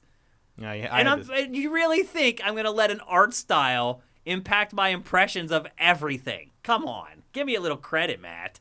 You think it can be done in MS Paint, which is patently false. I could literally, if you took a screenshot, just stop it and pause it. I could recreate it in Microsoft Paint. That's what I'm talking about. That's not You're getting personal about it, and you're taking it to someplace I never even suggested. Well, I'd like to see you do that. I could literally do it. I think any decent artist could do it easily. Come on. You could do it. No. Yes. Not in MS Paint. Oh. Anyway. You're literally saying someone could draw like Mobius in MS Paint with no effort, which is idiotic. That is not what I said at all. Why do you get so offended when I don't like everything you like? I don't. Like, you go on these crazy attacks that have nothing to do with what I say. I don't like it because you are dismissing it in a weird way that isn't just... I complained about the mechanics. I complained about like 10 different things in the game. You cannot recreate this in MS Paint. I could absolutely draw that in MS Paint. I can't. I don't do know if it. you've ever seen my art. I'm not like a savant, but I'm okay. I could definitely recreate any screenshot from this in Microsoft Paint. I wish I had a chance to win the Fantasy League this year, because that would be what I'd make you do. That would be a good one, actually. I'd do a live stream of me doing it. I don't think I'm going to get a chance to do that, though, because I think you're going to win. I don't know. But I'm telling you, I could do it. 100% I could do it, Matt. And I think 100% most people could do it. It's not hard. Look at that. What are you seeing? You're seeing bands of brown. How could you not think I could recreate that in Paint? I mean, if you want to do a close-up of a rock, sure. But if you want to do like the actual landscape, that is a very different thing. It's not. Anyway. It absolutely is. Anyway, so Matt loves this game. I do not. That's pretty much the verdict on this I wouldn't say I love it yet. I'd say I'm ready to if the whole game holds up when it comes out. But I certainly like what this demo has shown me. Well, I'll say this. 3 months from now, they have a lot of freaking work to do. Because I got my character stuck in the environment like 6 different times where I couldn't get him out. Like, I don't know, dude. I think you're giving it really the benefit of the doubt. Or maybe I played it more than you did and dug into it a little more. I don't know. No, I don't think you did. But what did you like about it? That's what I get. I like the exploration. I like the aesthetic. It's so slow. It takes forever. I don't care. And there's nothing there. You're just running on a brown flat plane for like 10 minutes. I like the world. I like that. You're talking to someone who's played 1,000 hours of No Man's Sky. Yeah, I like No Man's Sky. I understand why you like that. I totally get it. There's a similar thing to this. I don't feel it at all. Like, all right. I just don't feel any like excitement to discover stuff in this world. Whereas No Man's Sky, oh my God. My whole motivation for finding the rest of the bike parts was to see what's through that big double door. That's all I wanted to do was get through that, because I assumed when you get the bike parts, they were going to open that door and you can go out into the rest of the world and do your coming of age thing. Yeah. I struggled to find motivation to continue with this one. But that's the beauty of art. Everyone takes it differently. Some people's going to like something, some people don't. And I think at this point, people know kind of what games you and I like and can probably look at our impressions and figure out whether they should be interested in it or not. But I just feel like this... I mean, I do think watching this gives you a pretty good idea of what it is, in part because there's no combat, so it's not like you need to totally worry about the feel of hitting something. Yeah.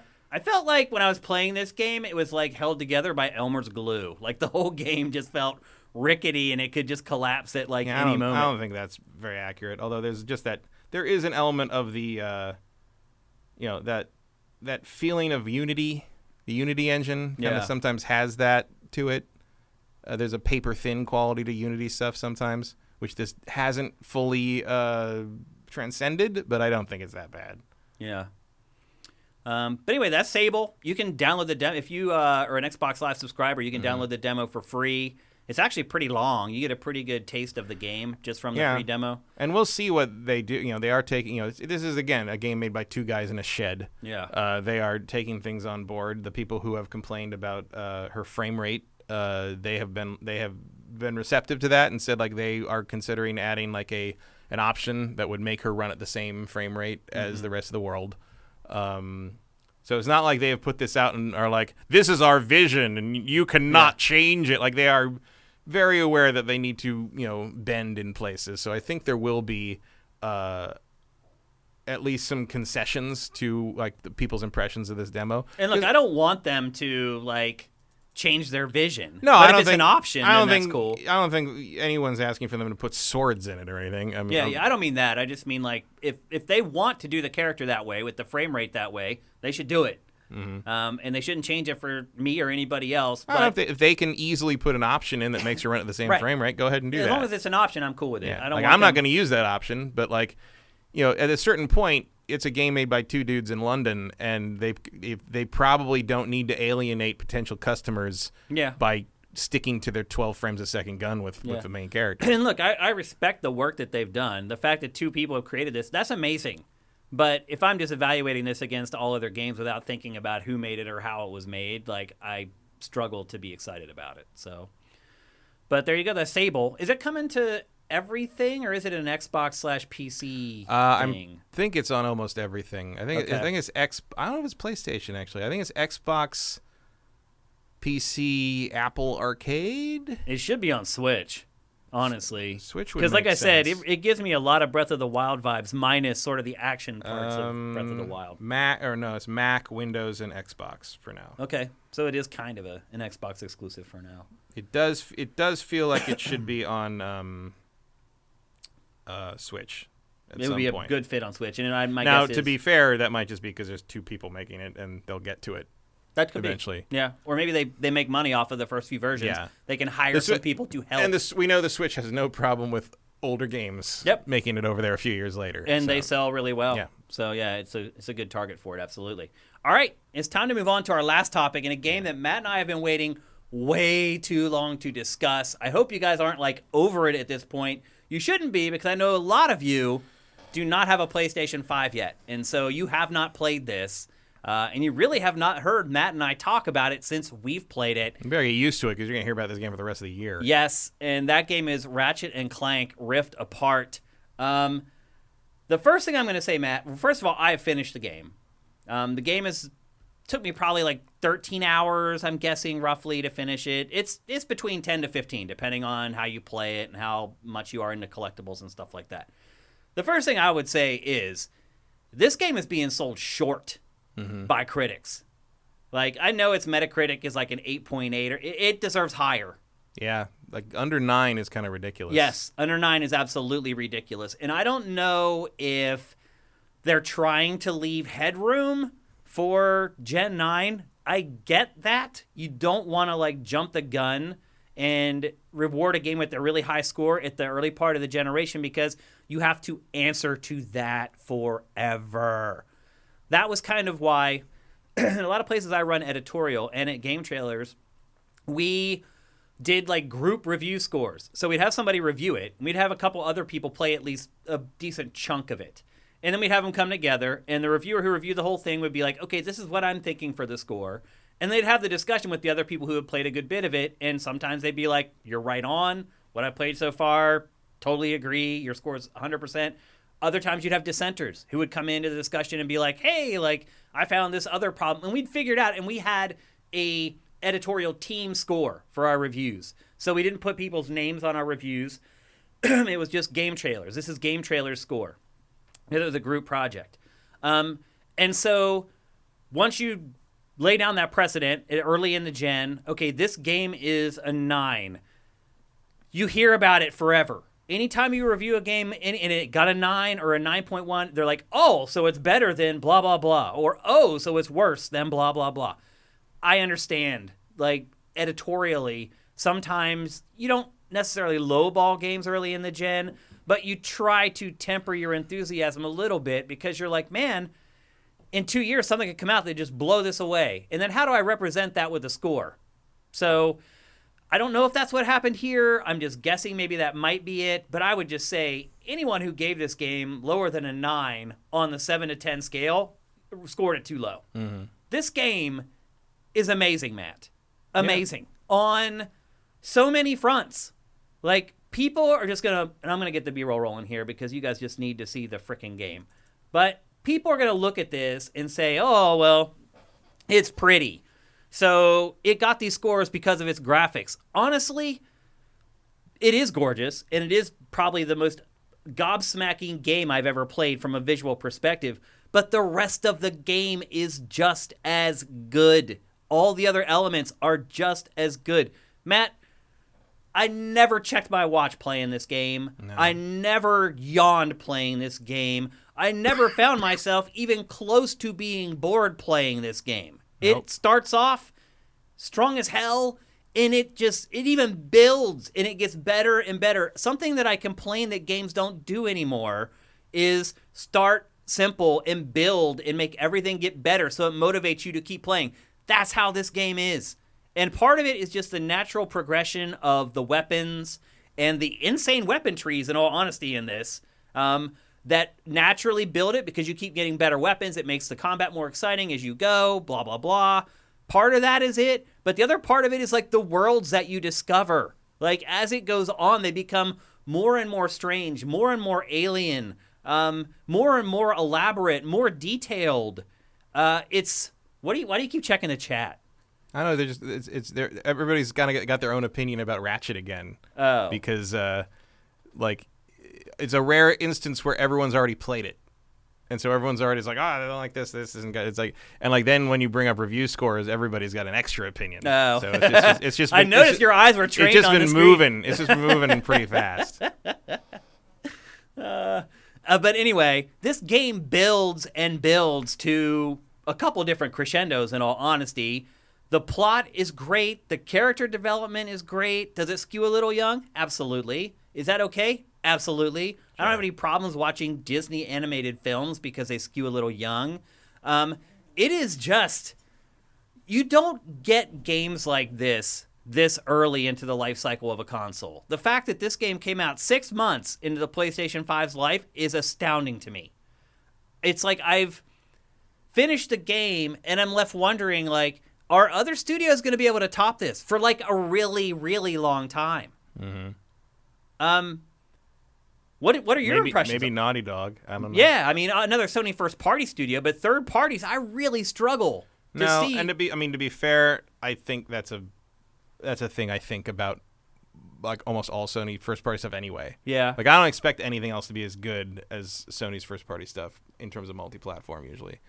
The only stuff that competes in terms of quality tends to be Nintendo's own stuff. I'll be honest with you. Like, I don't know if I've played a Nintendo game this good in a really long time. Yeah. I mean, Nintendo games don't tell stories like this. Like the only, like when you were talking about like you don't get a game like this early in a console. The only thing that I could think of when you said that was Super Mario 64. Yeah. But even think about that. It was a long time ago. Yeah. And it was mind-blowing. And it was built alongside the hardware specifically to show the hardware off. I would argue that if you look at that game, have Mario 3D games evolved all that much from that? Like the storytelling isn't much better or more overt than it was in Super Nintendo Mario 64. has never been like Nintendo has managed to con people into believing that it's okay for Nintendo games to not tell a story. Mm-hmm. Like, because Miyamoto doesn't think games should have them. Right. And for whatever reason, people have bought into that. And they're like, well, that's Nintendo. So, you know who doesn't buy into that? Aonuma. Right. Exactly. Who keeps putting story stuff into Zelda like when no one's looking. But it's not even, think back to Breath of the Wild, Matt. It hardly tells any story. It has like 8 cutscenes? Yeah. Like it's and look how people just let it slide. That you don't even need to look at. And people just let it slide. Yeah. It's like they're like, well, that's just the way Nintendo is. So we'll give them a pass on story, but god damn it, every other game better have it. And if it doesn't, we're going to ping it for it. Like, it's absurd. And this game does it all. Mm-hmm. There's no filler in this game, Matt. None. Not a shred. No, not even the optional stuff, really. No. Well, first of all, that's one of my big complaints. There isn't that much optional stuff. No, there's not as much. It is a very linear game, although you do have some leeway once you get to the point where they give you the galaxy map. You can start choosing like which planet you want to go to. We have the choice between like 2 or whatever. You get to there's basically the story branches in half, and you get to pick which one you do first. Yeah. In increments. Yeah. And so you do have a little bit of player choice, but it's not like an open world game where you can go wherever you want and do whatever you want and tackle things in order. It is a very guided experience, and that is kind of one thing I would ding the game for a little bit.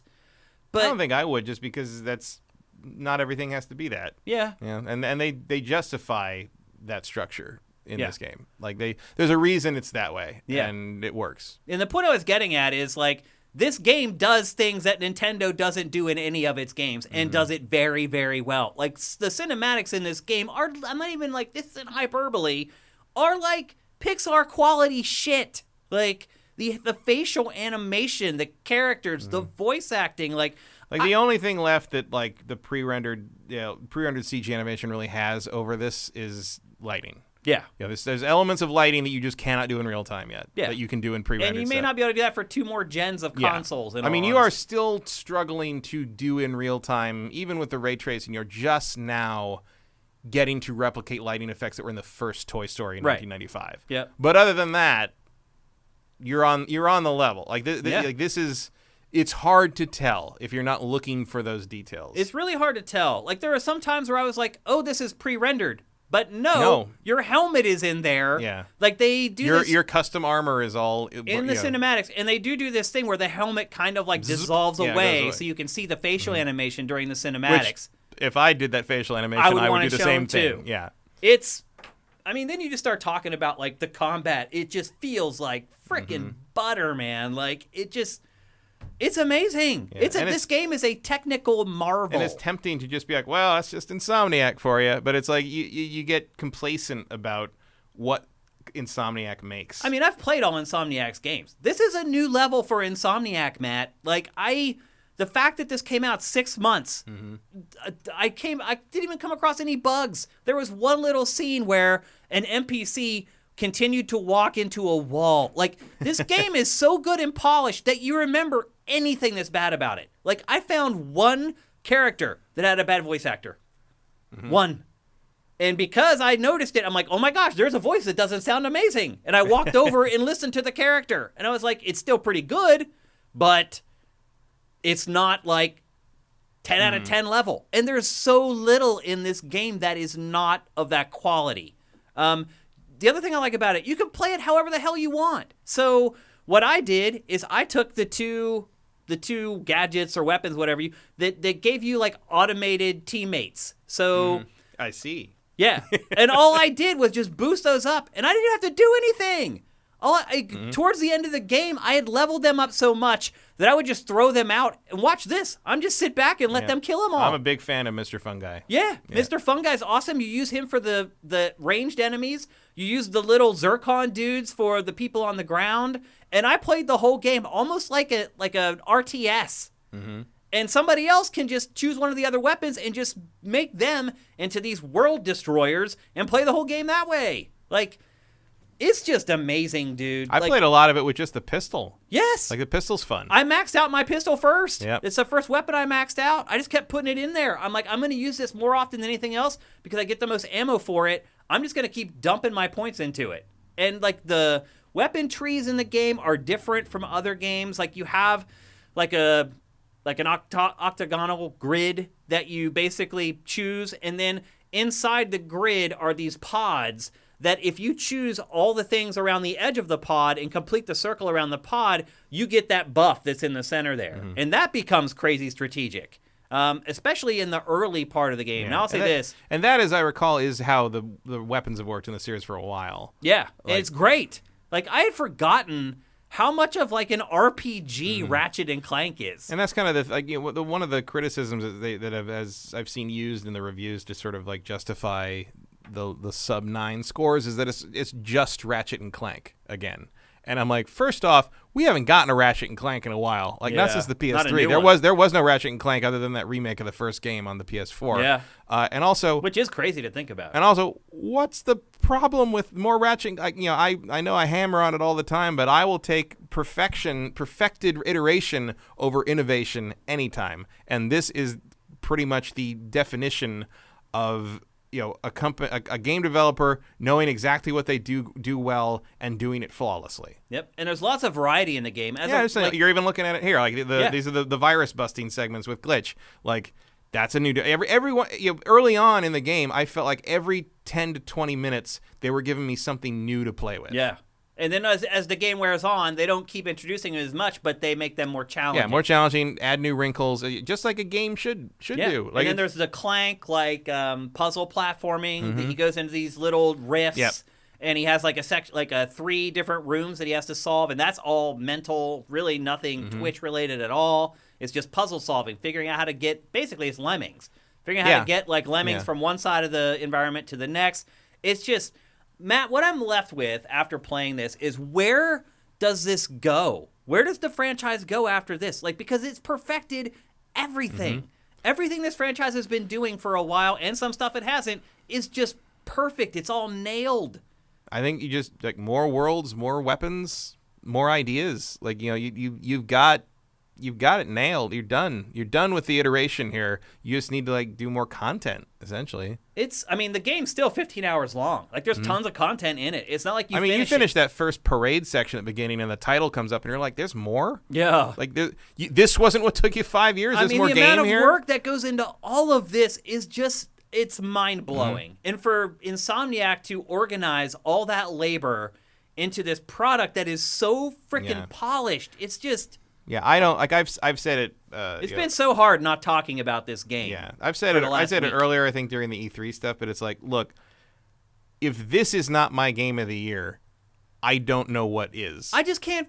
Like, I don't see anything on the schedule that's going to be this good. I just don't know how. Like, how do they make a better Ratchet and Clank than this? Like, they'd have to completely, fundamentally change and, like, really dive in on the RPG stuff. Because I'll be honest with you, Matt, I feel like this is an action RPG. Like, I have played, quote, unquote, action RPGs with less role-playing elements than this. As far as, like, building out your character and choosing how you build him and how you want to handle combat and traversal and things like that. Now, story-wise, it's not an RPG level. That's for sure. The story is light, but it's good. Mm-hmm. And at parts unpredictable and genuinely funny. Like, I laughed out loud at this game several times while playing it. My wife laughed out loud just hearing it in the background, like, so many times. She actually walked out of the bedroom at one point and looked at me and she goes, Shane, I don't know what you're playing, but that game is crazy. Because all she could hear is what they were saying in the game and the sound effects. And she was just like, what is going on out here? Like, I don't know, man. Like you said, it's going to be tough for a game to beat this game for Game of the Year. Because it has the advantage of being a Gen 9 exclusive that pushes the hardware. It's not just up and running on Gen 9. Like, people were asking, did you use the performance or the quality mode? I actually used the quality mode in this. So did I. Instead of the performance. Yeah, the 30 frames a second was fine. Yeah, because it's rock solid. Yeah. It's nailed. And I went and looked. Like, it's not that big of a difference, the performance stuff, but you could tell, like, the ray tracing stuff wasn't as impressive. Yeah. I just wanted to play this game looking as good as possible, in all honesty. And I was ready to switch to, like, the 60 frames per second with ray tracing mode if I thought that, like, the frame rate wasn't good enough for the combat. But it's fine. Yeah, it's fine. You get into a zen with the combat in this game. Mm-hmm. Like, when you first start playing it, you get in big rumbles, and it can almost feel overwhelming. You're like, wait a minute, how in the hell am I? And after a while, like, you get into the zone playing this game where you're just, like, doing, like, the strafe jump side to side, jumping over top of beams with, like, all these weapons. It's just insanity. And it's all running so perfect, and it all looks so crisp, and everything. It's an awesome game. Mm-hmm. I mean, this is the first Gen 9 game that I wholeheartedly say to anyone, when you buy your console, buy this game. If you buy a PlayStation... If you can ever find a PlayStation 5, buy this game. When you finish it... I would say this and Miles Morales. Yep. Like, the two Insomniac games are your day of purchase pickups. Like, I finished this game, and this never happens to me. I wanted to play it again. And I wanted to, like, ditch, like, the animatronic, like, weapons and just go full bore into, like, the heavy stuff and just try to finish it with guns instead of, like, strategy. And, you know, the story is great. The characters are awesome. There are twists that, like, I didn't see coming. Some that I did. In some parts, I don't think you may have even gotten to yet, where there's a couple final ones towards the end of the game. But the way they handled the antagonist, or plural, I should say, because there's more than one, everything I loved about this game. I just fell in love with it, and I just got sucked into it. The hardest part about E3 for me this year was not being able to play as much of this game as I wanted. And the minute I'll tell you I wrapped it up, I just plowed through this to the end. I'll tell you, the main reason I haven't finished this yet is because I am busy doing some other stuff I'm not talking about yet. But, like, every time I've thought about playing this, I'm like, no, like I can't. Like I'll hours will be gone, and I won't stop. I'm just like I have to focus on what I have to do, and I will play Ratchet like more when I'm done, because it's just I don't want to sit and just play this for like an hour. I want my whole evening to be this game. The pacing in this game is just one amazing scene after another, and nothing is done too much. So there's like racing sections. Some of them are on rails. Some of them you ride like these snail things. Again, mind-blowing. The stuff that is flying past you just blows your mind. It's all just blazing by at a crazy frame rate. It's... Even just her arm. Like, the intricacy in that arm is... Her robotic arm. Yeah. It's just the detail the of only everything. The only thing I see that might compete with this is Horizon 2, if it makes it. And that's mostly because of my preference and bias towards that game series. That's a legitimate contender, absolutely. But, like... This is probably still a more technically impressive achievement. I still can't believe I'm playing it. Yeah. I mean, look, we're a little different because we were hardcore into games back when they looked like shit. So it's very easy for me to transport my mind back to my 7-year-old body and remember like what blew my mind back then. Like vector graphics blew my mind back then. Now, it's just... Like, literally, if you showed me this game when I was 7 years old, I think my brain would just ooze out of my ears and I would collapse. Yeah. Like, it's just insane where video games are. You could have shown me this, like, in 96. Like, I'm like, you could show me this 10 years ago. Yeah. And I've been like, what? It's all that in 5 bag of chips, people. I can't say it enough. Like, and again, people who only like to play gritty games or violent games because... they can't play kiddie games because they're an adult. Like, those people may not like it. Everybody else. If you buy a PS5, buy this frickin' game. You will not regret it. It is just a rocket ship ride from the beginning to the end. All with, like, an endearing story. And there are messages in the story, but they don't beat you over the head with them. This isn't like a political game that's, like... hidden in kids' clothing. There's some messages if you pay attention, but they're not really overt, and it doesn't feel like the developers are trying to beat you over the head with them. Like, I just feel like everything in this game was handled perfectly, and I can't remember the last time I said that about a game. There's always something that really bothers me about a game. At least one thing, and I just can't find any with this. Like, even down to, like, you can customize this stuff. You can customize the bolt. You can reskin the bolt. So when you find the bolts out in the world, they look how you want them to look. They look like completely different objects if you want them. You can reskin your hammer if you want to make it look completely different. And it does. There's armor in the games, and I like how they handle the armor system. It's like you can choose what you want your character to look like cosmetically, but once you collect a piece of armor, it impacts the stats of your character no matter what. So it doesn't matter what you have equipped. Once you collect the armor, you get the bonuses from it, regardless of what your character is showing. Which makes it always worth getting, right? Whether you want to wear it or not. Yes. And, like, there's, like, a challenge section in the game, and, like, that's mostly optional, but I, like, dug into it and got really hooked on it, but it wasn't, like, way long. There's, like, 3 ladders that you go through, and it's worth it. You get great rewards, and, like, after you complete it, the next time you go out in the field, you feel the difference from the stuff that you got during the... It's awesome. Now, I will say this. Towards the end of the game, if I do have one complaint, it does get a little unbalanced. By the end, you pretty much have enough stuff to max out almost every weapon in the game. So, I will say this. By the end, a lot of the choices that you made feel kind of moot.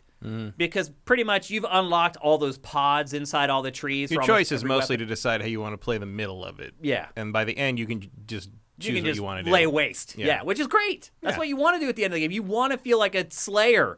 And this game is great at it. Like, it's not one of those games that's balanced so it always feels the same. Where you're like, I'm getting gear that's going at the same level as the enemy levels are increasing. There's not. There's sections in this game where you get a new weapon and you take it out in the field and you feel like a dominator. Like, I like that. But then you come up across an enemy and that weapon doesn't work for squat on that enemy. So you pull out something else. The only other big complaint I have is I'm not a huge fan of a lot of the weapons and gadgets in this. I feel like they're not particularly creative. How do you feel about them? I think they're pretty creative. My problem is that, like, my preference for sort of my standard weapons tend to be fairly straightforward. Like, I tend to have my go-to weapon be the pistol or the machine gun or the shotgun. And then I'll use one of the weird ones as sort of my backup. I feel like almost everything in this game is a weird one. And like the pixel, like it starts you with the pixelator, which I think is a very weird beginning like you don't weapon. get the sniper rifle in this till like late. Yeah. Like I've mostly leaned on the blast charge pistol and the enforcer, which I think is the shotgun. And the electric gun and stuff like that. And Mr. Fungal's great as sort of like to pull aggro basically. But in general, so like I find it hard to justify like some of the weird stuff in there. Like I did like the shield. Well, I can't remember the name of it. I hardly even used it. Void repulsor? Yeah, the void repulsor. Yeah. That is the beauty of this game. Like you could have used a weapon through the whole game. I may not even used it at all. I had bought them all by the end of the game, and for the final boss fight, I had to dig into some weapons that I had not used all game because I ran out of ammo for the weapons that I was normally using. So it did force me by the end to start using some of the stuff that I had kind of blown off throughout the game. And they all seem to work well. There's just not this, like, with every Ratchet game, there's always, like, a few weapons where I'm like, oh, my gosh, that's so cool, and, like, I always remember that. There isn't, for me, much of that in this game. Yeah, there's no discolator in this one, or whatever that was. One thing that is cool is, like, the topiary, whatever it is. The topiary one's fun, yeah. So I figured that, like, that only worked on rank-and-file enemies. And basically, it works on everything. It works on everything! So basically what it does is it just covers the enemy in plants, and they're frozen in place. Yeah, you just whack them. Yeah, and so they're frozen, and you can just whack into it or lay into them or whatever. I use it on it works on the bosses. You can have a boss that's like 3 stories tall, and he's covered in plants. Like, and where the pixelator does that too. Yeah, it's like they thought of everything. That's what I'm talking about. Like, you keep digging into this game, and Insomniac just keeps swatting your ass over and over again. You're like, oh, surely they didn't. Oh, yeah, they did. Like, seriously. It's just time after time after time in this game. I really love it. It's a technical marvel achievement. That this is happening all in real time is just mind-blowing to me. I want to go back and read some of these reviews now to see where these people were coming from, because I don't know. Again, I think going back to what I was saying when we first started discussing this, I do wonder if some critics are just leaving headroom for other games that could come along later. And again, on a certain level, I do get that, but I think they're going to find that there aren't going to be a lot of games as good as this game. No, look, I think that's always been true of the Ratchet games. Yeah, Ratchet game, they've always been some of the best things on their platform. Yeah, and it's it's been a long time. I like the remake of the first one a lot, in part because of the changes it made to Ratchet as a character. But like, I will admit, I didn't realize this until I started looking through the series, because like playing this, I was like, God, I'd like to play some of the old games again. Like I always really enjoyed this series. I realized I've never played Into the Nexus, which feels very relevant to this game because it kind of sets up the Dimensionator stuff. Yep. That was the other thing I thought was neat, was like there are tons and tons of callbacks. Look at the animation, Matt. The animation in this game is nuts. There are tons and tons of callbacks to other stuff in the series, but you never quite feel left out if you don't know them. Yeah, yeah. Like, this is a self-contained story. You don't really need to know anything about prior Ratchet games. You're gonna have an advantage in, like, understanding who Captain Quark is and stuff. Yeah. Is gonna give you something extra. Some of the jokes will land harder for sure. But like, you don't need to know any of that if you don't. You don't need to be a Ratchet scholar to understand what happens in this game. Yep. And to understand the significance of it, because they do a good job with the writing. Right. Like, it's the first time you meet him in the game, like, it's kind of explained very quickly what the relationship is with this guy. He's this dude who sold us out a bunch of times, but when we need him, he always seems to be there. And sort of, yeah, exactly. Close enough. So, and that's and that ends up playing out. And of course, and I think the other thing you get the most benefit out of, if you know the series, is when you're in the other dimensions, when you meet alternate dimension versions of the existing characters. Right. Yeah. Which is a lot of fun. It is. Yep. Of almost every character, there's a counterpart. And like, to the point that you get to, because eventually, this Doctor, the Dr. Nefarious we've always known, you end up in a dimension where there's an Emperor Nefarious. Yeah. But slowly you begin to realize, oh, there's Emperor Nefarious is still there there somewhere, and Dr. Nefarious doesn't seem to have put together that at some point he's going to have to confront a version of himself that runs the universe. And it's like you're sort of waiting for all these other shoes to drop just from the premise of the game. It's very, very well done. Everything. Very smartly put together. The way everything is so buttoned up, it's just, I keep thinking I'm going to get you. I'm like, oh, I'm going to get you here, Insomniac. Nope. Every time, everything is so buttoned up and everything makes sense. It's again, it's just a real achievement. I think again, it is a giant testament to how Insomniac does its business. Almost no other dev studio in the world recognizes talent as readily, recognizes like the need for things creatively, like treats its employees the way it should be. Like, this is a triumph of business management as much as it is artistic achievement. That's what I keep, like, how the management required to have all these separate teams working on all the different elements of this game and to have them all come together into a whole that is just airtight. Mm-hmm. It's crazy. If this is a sign of things to come, man, Generation 9 is going to be incredible. Yeah, you got to wonder what happens in like 2 or 3 years if we're going to be sitting around being like, oh, it's cool, but it's not as good looking as Rift Apart, or if we're going to be like, Rift Apart doesn't look very good anymore. I know. Compared to what they make now. It's like, it does boggle my mind. And look, there's headroom still with the hardware. Yeah, like, it doesn't buckle at all. Like, it chews this game up and spits it out, no problem.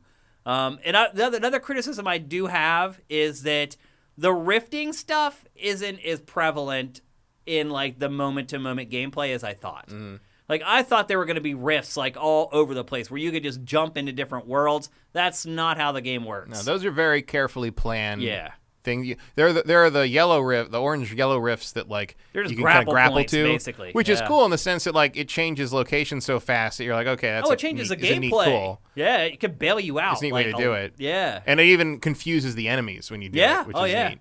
But, like, yeah, it's not as integral, and I still, it's certainly probably only possible because of the architecture of the SSD and everything.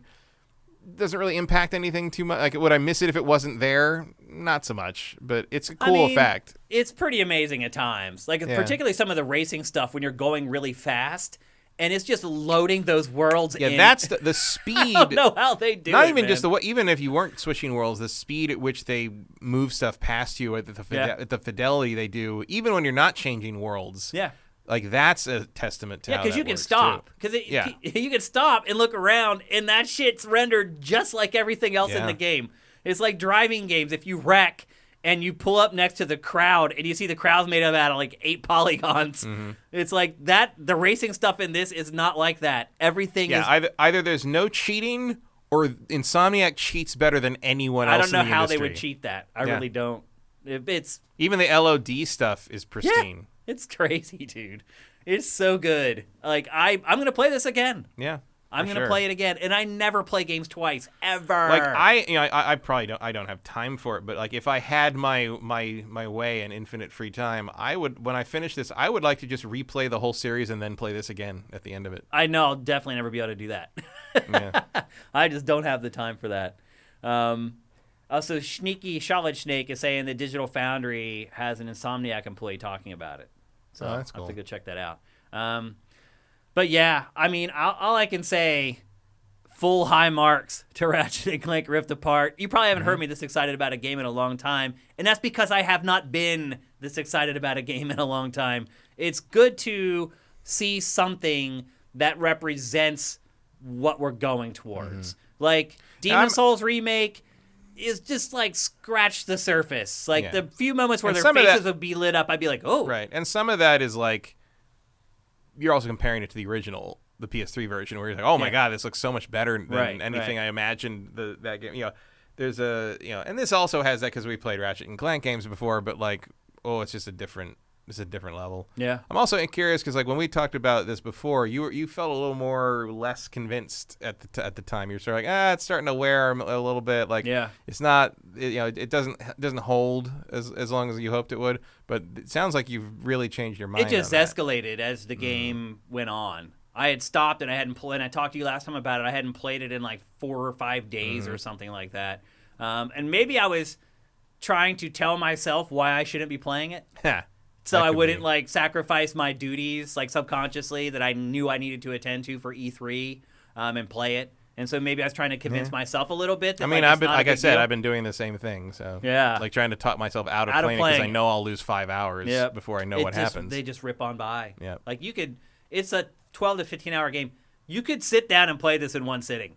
Like I could probably do that. Yeah. You could. You absolutely could. You'd be really tired after you're done. Yeah. But I mean, if I started like 8 in the morning, I could finish it by the end of the day. Yeah, it wouldn't be the game's fault that you didn't do it. It would be because your eyes got so dried out. It would be a physical limitation, not a lack of desire. Exactly. Yeah, so highest marks to Ratchet and Clank Rift Apart. Again, if you get a PS5, I 100% recommend picking up this game with it. Can we just say, let's make this the new Grand Theft Auto 5? I know y'all are going to listen. I know a lot of you, when you buy your PS5, you're going to buy Grand Theft Auto 5. I know it. I'm just... Yeah, unfortunately, I think Grand Theft Auto 5 is the new Grand Theft Auto 5 this fall. It will be. Yeah. When the next gen patch releases or whatever. It's going to be that way. So... sometimes it be. Yeah. I mean, would I give this game like a perfect 10? Probably not. Like, but it's close. It's pretty damn close, man. Like, it's really close.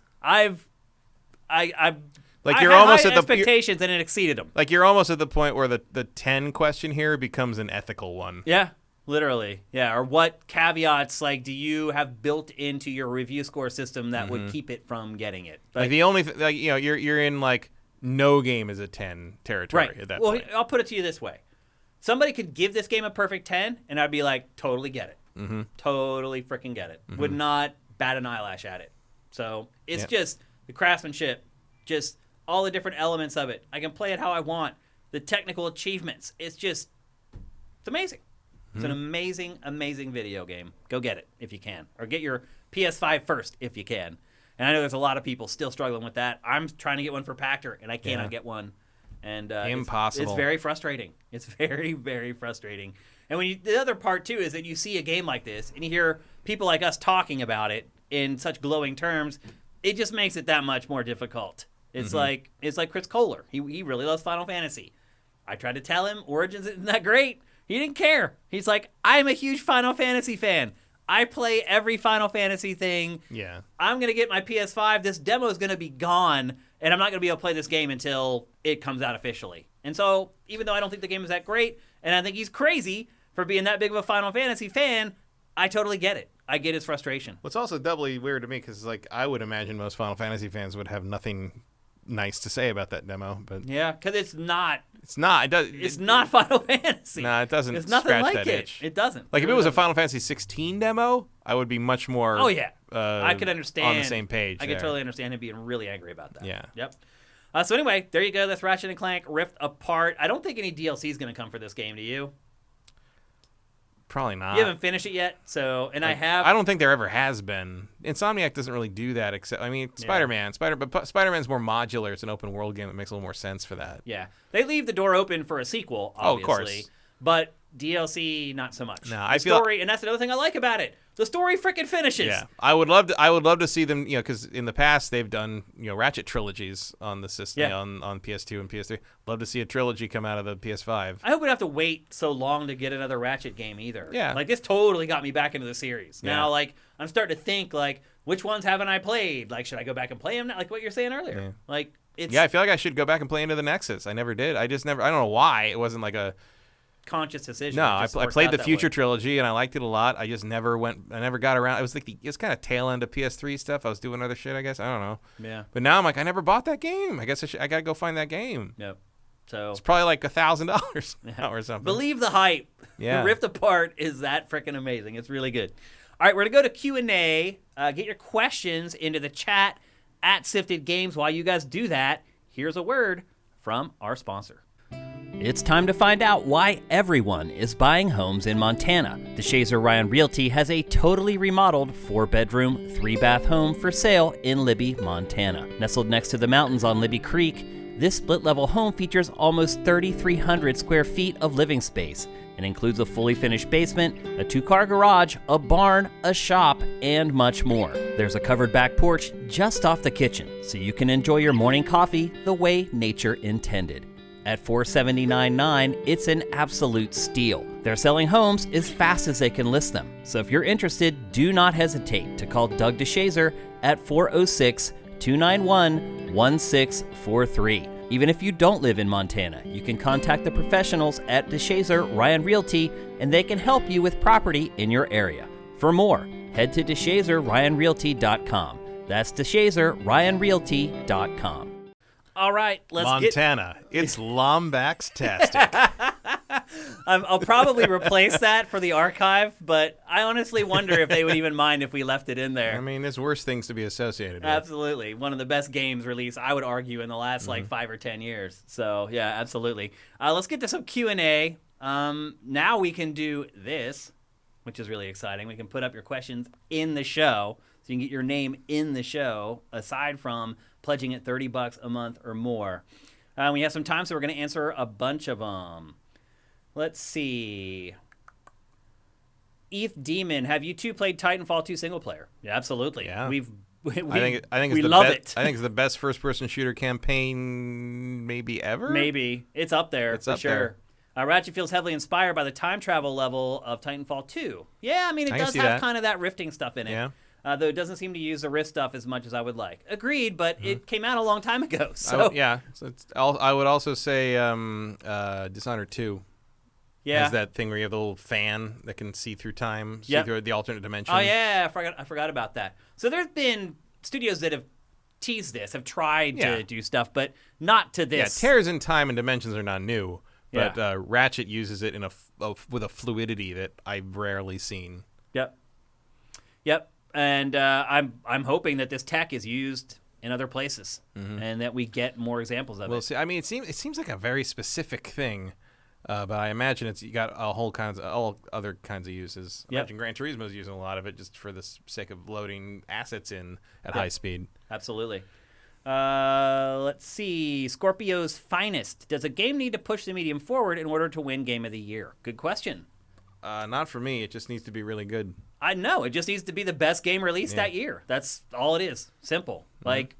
And how much you weight innovation is going to be different upon every person. I put more weight at innovation than Matt does.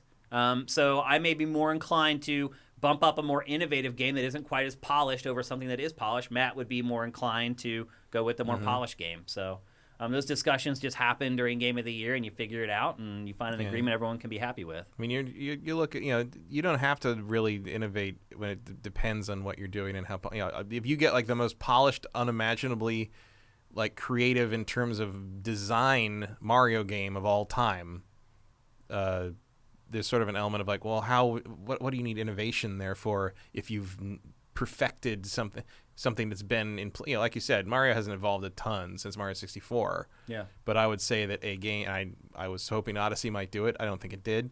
But another Mario game that just like sort of nails it in a way that like they've never nailed it or haven't nailed it since Mario 64, like that's worth a lot. Yep. Even if they don't come up with a new game mechanic that changes the whole landscape of the game. Yep. It's a good way to put it. Great question, Scorpio's Finest.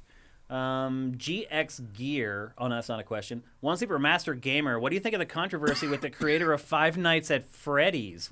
What controversy? Oh, it was found through donation tracker things that he has donated tens of thousands of dollars to various Republican, Mitch McConnell, Trump, etc. I mean, he's a hardline right-wing Christian, evangelical Christian, and always has been. So it shouldn't be surprising to anybody. I don't know. I mean, I kind of assumed he was doing that anyway. So. I mean, I'll be honest with you. I have been unpleasantly surprised by a lot of people. True. This was not a surprise to me. Yeah, I don't know anything about him. All I know is I kind of admire the tale in the sense that he was making like kind of Christian educational games, and he got really upset finally that none of them were doing well or selling. And said at the time the trend was like kind of the horror game and the Twitch meta of the horror game reaction stuff. Yeah. And he's like, I can make a scary game just like you guys, so I'm going to do that. So he made Five Nights at Freddy's, and it exploded. But don't you think it's weird that someone from his perspective would make a horror game? I mean, that is part of what makes it an interesting story, right? Is that was what he did, And it depends. I mean, I've certainly known evangelical people in my life who love horror things and love stuff They're like that. not supposed to. They don't. They can. Well, they can do whatever they want. They're not supposed to love demonic stuff. But Five Nights at Freddy's isn't necessarily demons. I mean, I don't know. I grew up in the church, and I was not supposed to be watching any type of horror. I think that's a family-to-family thing most of the time. Or church-to-church. It's sure. the preacher who preaches. I mean, I knew a lot of evangelical families growing up, and like the people who went to the Covenant Church didn't watch any of that stuff. The people who went to Menlo Park Presbyterian were the ones who invited me to see the Friday the 13th movie, Sleepovers. A lot of Christian kids are the craziest kids in school because they rebel against their parents. Well, this was definitely with the permission of the parents. It was at their houses. Wow. It was the permission of the thing. That would not have happened with my church friends. Yeah, it just depends. I mean, also, again, I live in the Bay Area. Like, even the evangelicals are probably a little less uptight. But like, we weren't allowed to watch like Warlock or anything, but we could watch Friday the 13th or Nightmare on Elm Street or something. Like the lines were different depending on who went to what church. I was Catholic. We didn't care. Like, it was just like my dad would take me to see anything, and he's like, if you have a problem with it, just go to confession. It's like, you get out of it. I was forced to go to evangelical holy rollers, talking in tongues, dancing around the aisles church. And believe me, it was frowned upon to watch any of that type of stuff. Oh, I'm sure. Yeah, but that's what he did, and it blew up. And he didn't have to make games teaching you about Jesus with beavers anymore. So I mean, good work for that. But yeah, I mean that's always been sort of his story, and so the fact that he was donating tens of thousands of dollars to politicians he believes are going to push a pro-life agenda is not shocking to me. I just assumed that was the case to begin with, but a lot of people are not cool with supporting that, and as a result, he seems to have retired with his more than enough money. So I'm sure he's fine there. Yeah, and it seems he made tons of those games, and he's not going to finish that new one. I don't think he's making that. I think he's just. I think that's a license. Because the first four, at least, I think were made by him alone. I think it was mostly a one-man operation there. Yeah. Yeah. I don't know anything about him, and I don't judge him. I don't care that he's a Christian or he believes. I don't care about that. I mean, you donate that much money to Mitch McConnell in 2020. You tell me what you need to tell me about yourself. Well, here's my point: is that I think that evangelicals or Christians who support people like Donald Trump or Mitch McConnell aren't real Christians, because those people are anti-Christian. The things that they say and the things that they do are not what's taught in the Bible, and they use abortion as a Trojan horse to get people to support them. So he was fooled and he was hoodwinked. So I don't begrudge him. I do think he was gullible and stupid. Well, I mean, that's been their strategy since we were very, very young. But now we're turning into a Vice video from Vice.com. Yeah. All right. Next up, snake handlers, the expose. It's like, what's up with those Quakers anyway? Here's one from Ed Rock the Truth. I love your name, by the way. I think Rift Apart is the best one out of the whole series. Which other franchise? I can get behind that. Yeah. Has had? Yeah, I'd agree with that too. Has had a sequel years later that you consider to be out of that franchise. The best out of the. I would imagine the best out of that franchise. You consider to be the best out of that franchise. So, I mean, Halo. Yeah, Halo 3, I would say, is the peak of that. I mean, I would argue most 3D Mario platformers are better than Super Mario 64. I wouldn't say Sunshine, probably. I would say I mean, my favorite Mario game is Galaxy. Yeah, me too. For sure. Man, I think it's way better. 3D game, anyway. Yeah, than Super Mario 64. I would say Ocarina. I mean, that's the fourth game. Yeah. Yeah, there's tons. There's a lot. I could go on and on. I think a lot of people would say Dead Space 2 was better than the first Dead Space. I would say this might be a little bit of sacrilege. Doom 2016, I think, is the best Doom game. I agree with that. Yeah. And I like it better than Eternal, too. Yeah, same. Yeah. I like what Eternal... I don't like... Actually, no, I don't like what Eternal is going for, but I respect that there are people who prefer that approach. That's just not my preferred approach. Yeah. I liked what 2016 did more. Yep, I agree. It was pure. Also, like, Skyrim. Yeah. Like, or even Morrowind. Tons, Morrowind came way after, Arena and Daggerfall. I mean, I'll be honest with you. It's harder for me to name a franchise where the first game was the best one. Right. That's the tougher question, honestly. Yeah.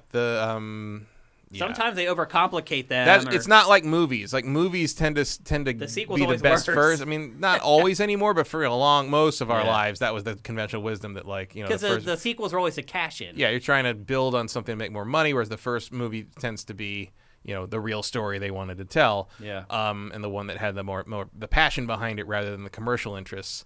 Whereas with games, I think games just get better. Like the iteration on how the gameplay works, how the controls work, the hardware you have to work with. Yeah. Like the idea that game sequels get better with over time as more of them come out, I don't think is an unusual one. Also because games are more driven by advances in technology. Yeah. Movies are helped by it. Don't get me wrong. And driven by advances in how we interact with the games and gameplay innovation. That is where the innovation comes in, is how you interact with these things.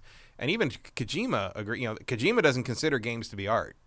And he thinks it's an art form making them, but what they create isn't necessarily art. And he says it's because someone who plays Metal Gear, the original Metal Gear today, is not going to get the same experience of experiencing that game as someone who played it when it came out. Whereas if you look at the Mona Lisa today, you are not getting a tremendously different experience from someone who looked at it the day it was painted. No, I get that.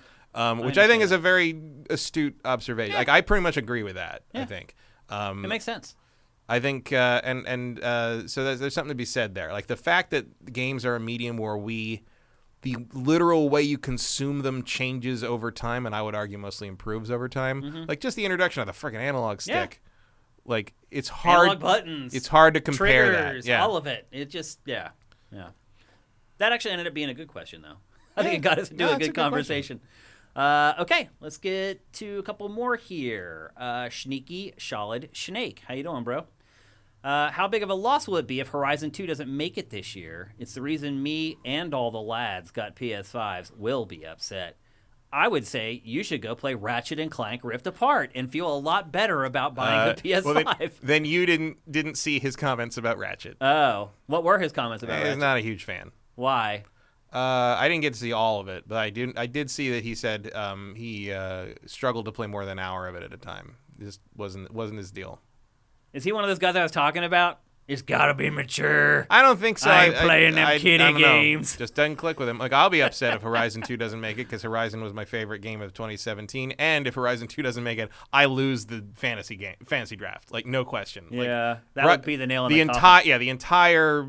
Not even win or lose.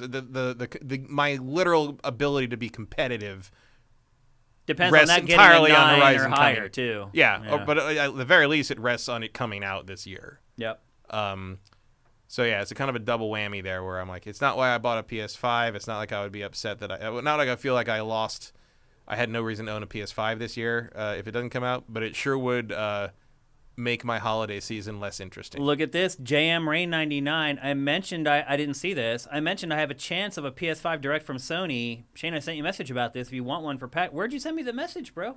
I didn't see anything. And yes, I absolutely want it.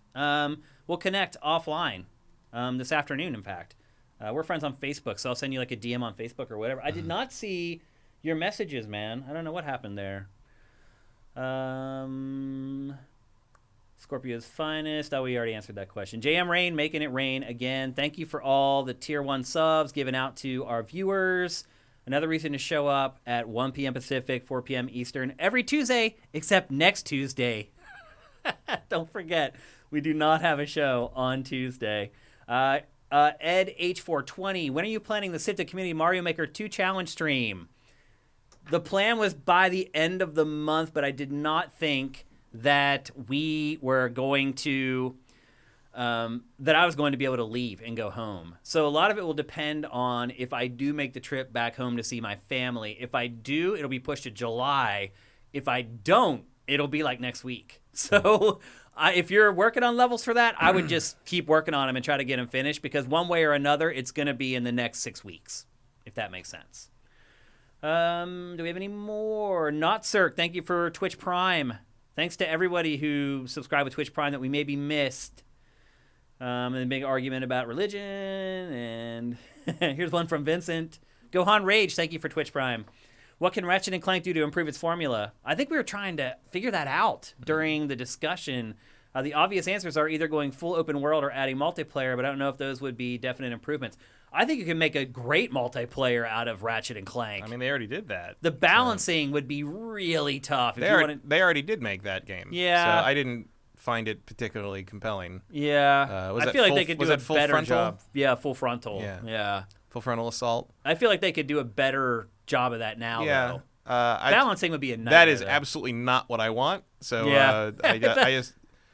You could do. I guess you could do. I don't know how you do full open world when so much of the game is rooted in planet to planet like travel. Well, I think you Make bigger would have planets. one planet, or maybe 2 planets, and then you build eventually a ship that can take you to the other planet or whatever. There are parts of this game that are open world. Yeah, like where it's just this huge open expanse, and like you have to go out and like solve stuff. But yeah, I mean, you want to make that's the exception. You want to make each world a little bigger in that regard, sure. But I don't want to give up the ability to travel to all these different that's too much the appeal of the game to me.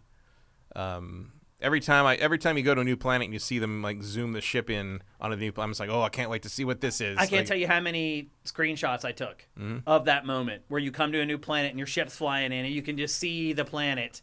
Sometimes I'm playing this game and I'm just like, Starfield, take note. Good luck. Like, good luck with it. Yeah. Good luck topping the Ratchet and Clank game I know. for space exploration. I know. Because some of this is just gorgeous and some of it, like, Alien. the worlds just feel like different places and alien it's great. Like, the imagination on display is so good that you're just sitting there sort of like, oh, your work's cut out for you there, Bethesda, I gotta say. I would love to hear why Sneaky Solid Snake. He just said right there. I play Fortnite, so it's not a childish game issue. I mean, Fortnite isn't a childish game.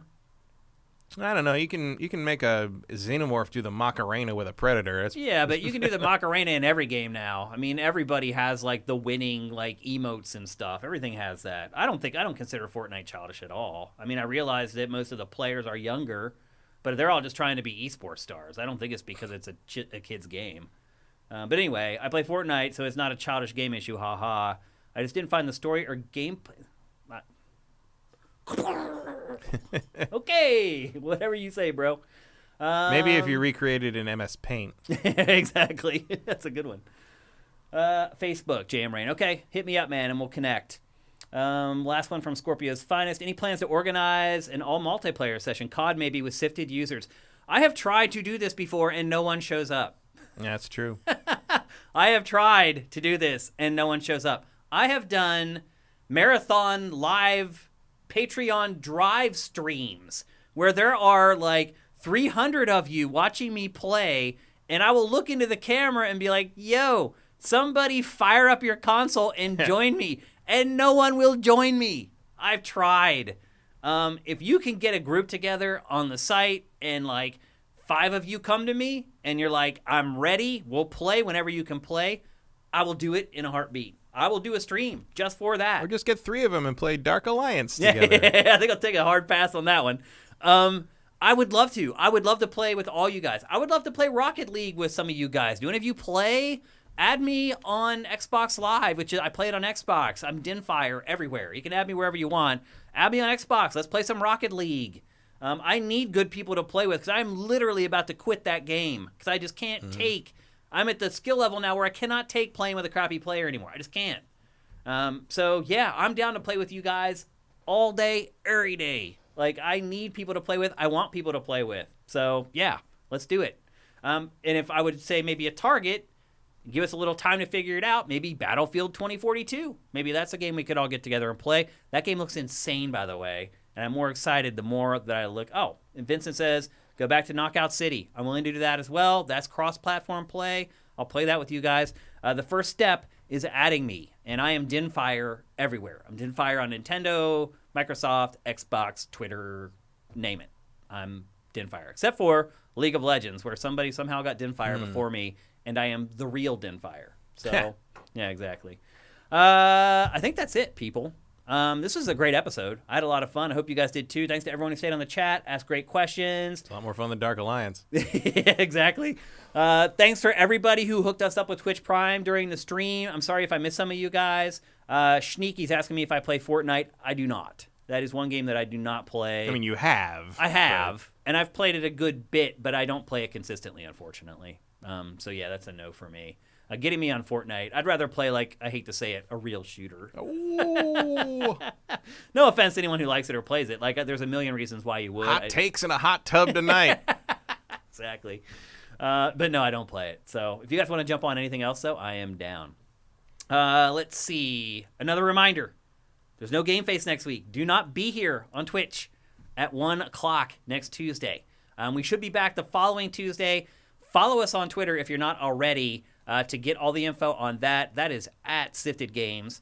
As I said on Twitter, I am Dinfire. If you want to find Matt, he is at mkeil. That's Keil.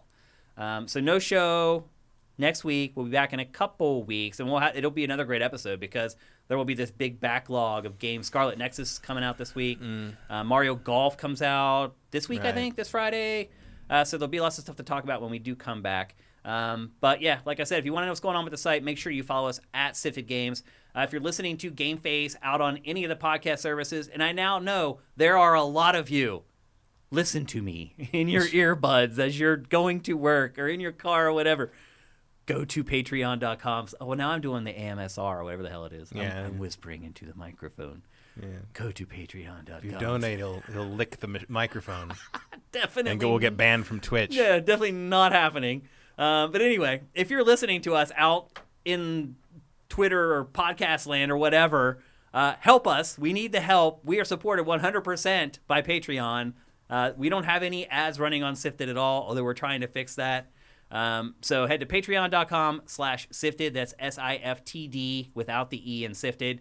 And kick us a pledge. Again, $4 a month gets you everything early. It also gets you private podcast feeds. People still can't seem to wrap their heads around the podcast feeds, Matt. Like, I get messages on Patreon where they're like, our patrons are using the free podcast feed instead of using the one that they get as a patron that gives it the minute that the show drops. Do it. The instructions are on Patreon with every post we make. Step-by-step instructions on how to hook up your feeds. Everything changes for you with SIFTD once you do that. Once you have Pact Factor, SIFTD Radio, and GameFace feeds, literally the minute this is published tomorrow morning, it pops up in your podcast feed. The minute. So do it. It takes like a second. Maybe there's too many words and it's intimidating people. I don't know. But I want to make sure that they don't mess it up. But anyway, it's very simple. It literally takes 5 seconds to hook up your podcast feeds.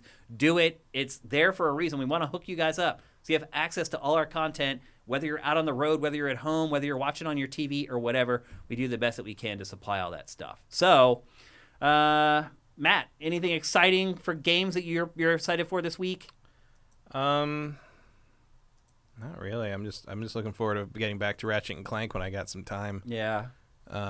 It sounds like you're a little more than halfway done, so you don't have too much further to go. But yeah, other than that, like I'm curious to see how Scarlet Nexus turned out. The demo intrigued me a little bit. Yeah, the demo was pretty fun. Yeah. I don't know if it would hold my attention through a whole game. Depends on how long it is. Yeah, you're gonna have to see how that goes. It did remind me of how alienated I always feel from like the supernatural anime stuff. Like as someone who grew up with mecha stuff and kind of more sci-fi stuff, every time anime goes into like more supernatural ghost stuff or psychic stuff or things like that, I always just like, what are you talking about? Like there's just something about the way like anime tends to treat that stuff that I have no affinity for it at all. And this is also the same way, but like I like the mechanics of picking things up and smashing stuff. Yeah, It just felt satisfying, which is something that I don't get to say too much about those anime character action games. Outside of the top stuff like Bayonetta and Devil May Cry. So yeah, I'm kind of interested to see where that goes. I'm pretty excited for Mario Golf Super Rush, in all honesty. Yeah, I do like the Mario Golf stuff. Also, we can play that online as well, guys.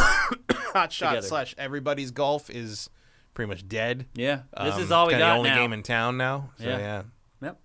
Also, if you are broke, and I totally get it, I have been broke many times in my life, and so I totally understand. If you can't afford to help us, you can do a lot of stuff for us still. You can retweet our tweets when we publish the show on YouTube. You can like the show on YouTube. You can subscribe to our channel on YouTube. You can hit the bell thingy on YouTube. You can go on podcast services and give our podcast a review.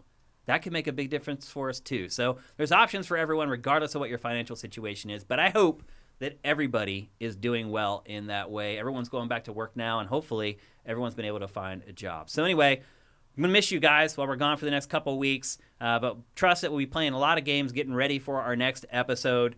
Until then, GameFace is up and out.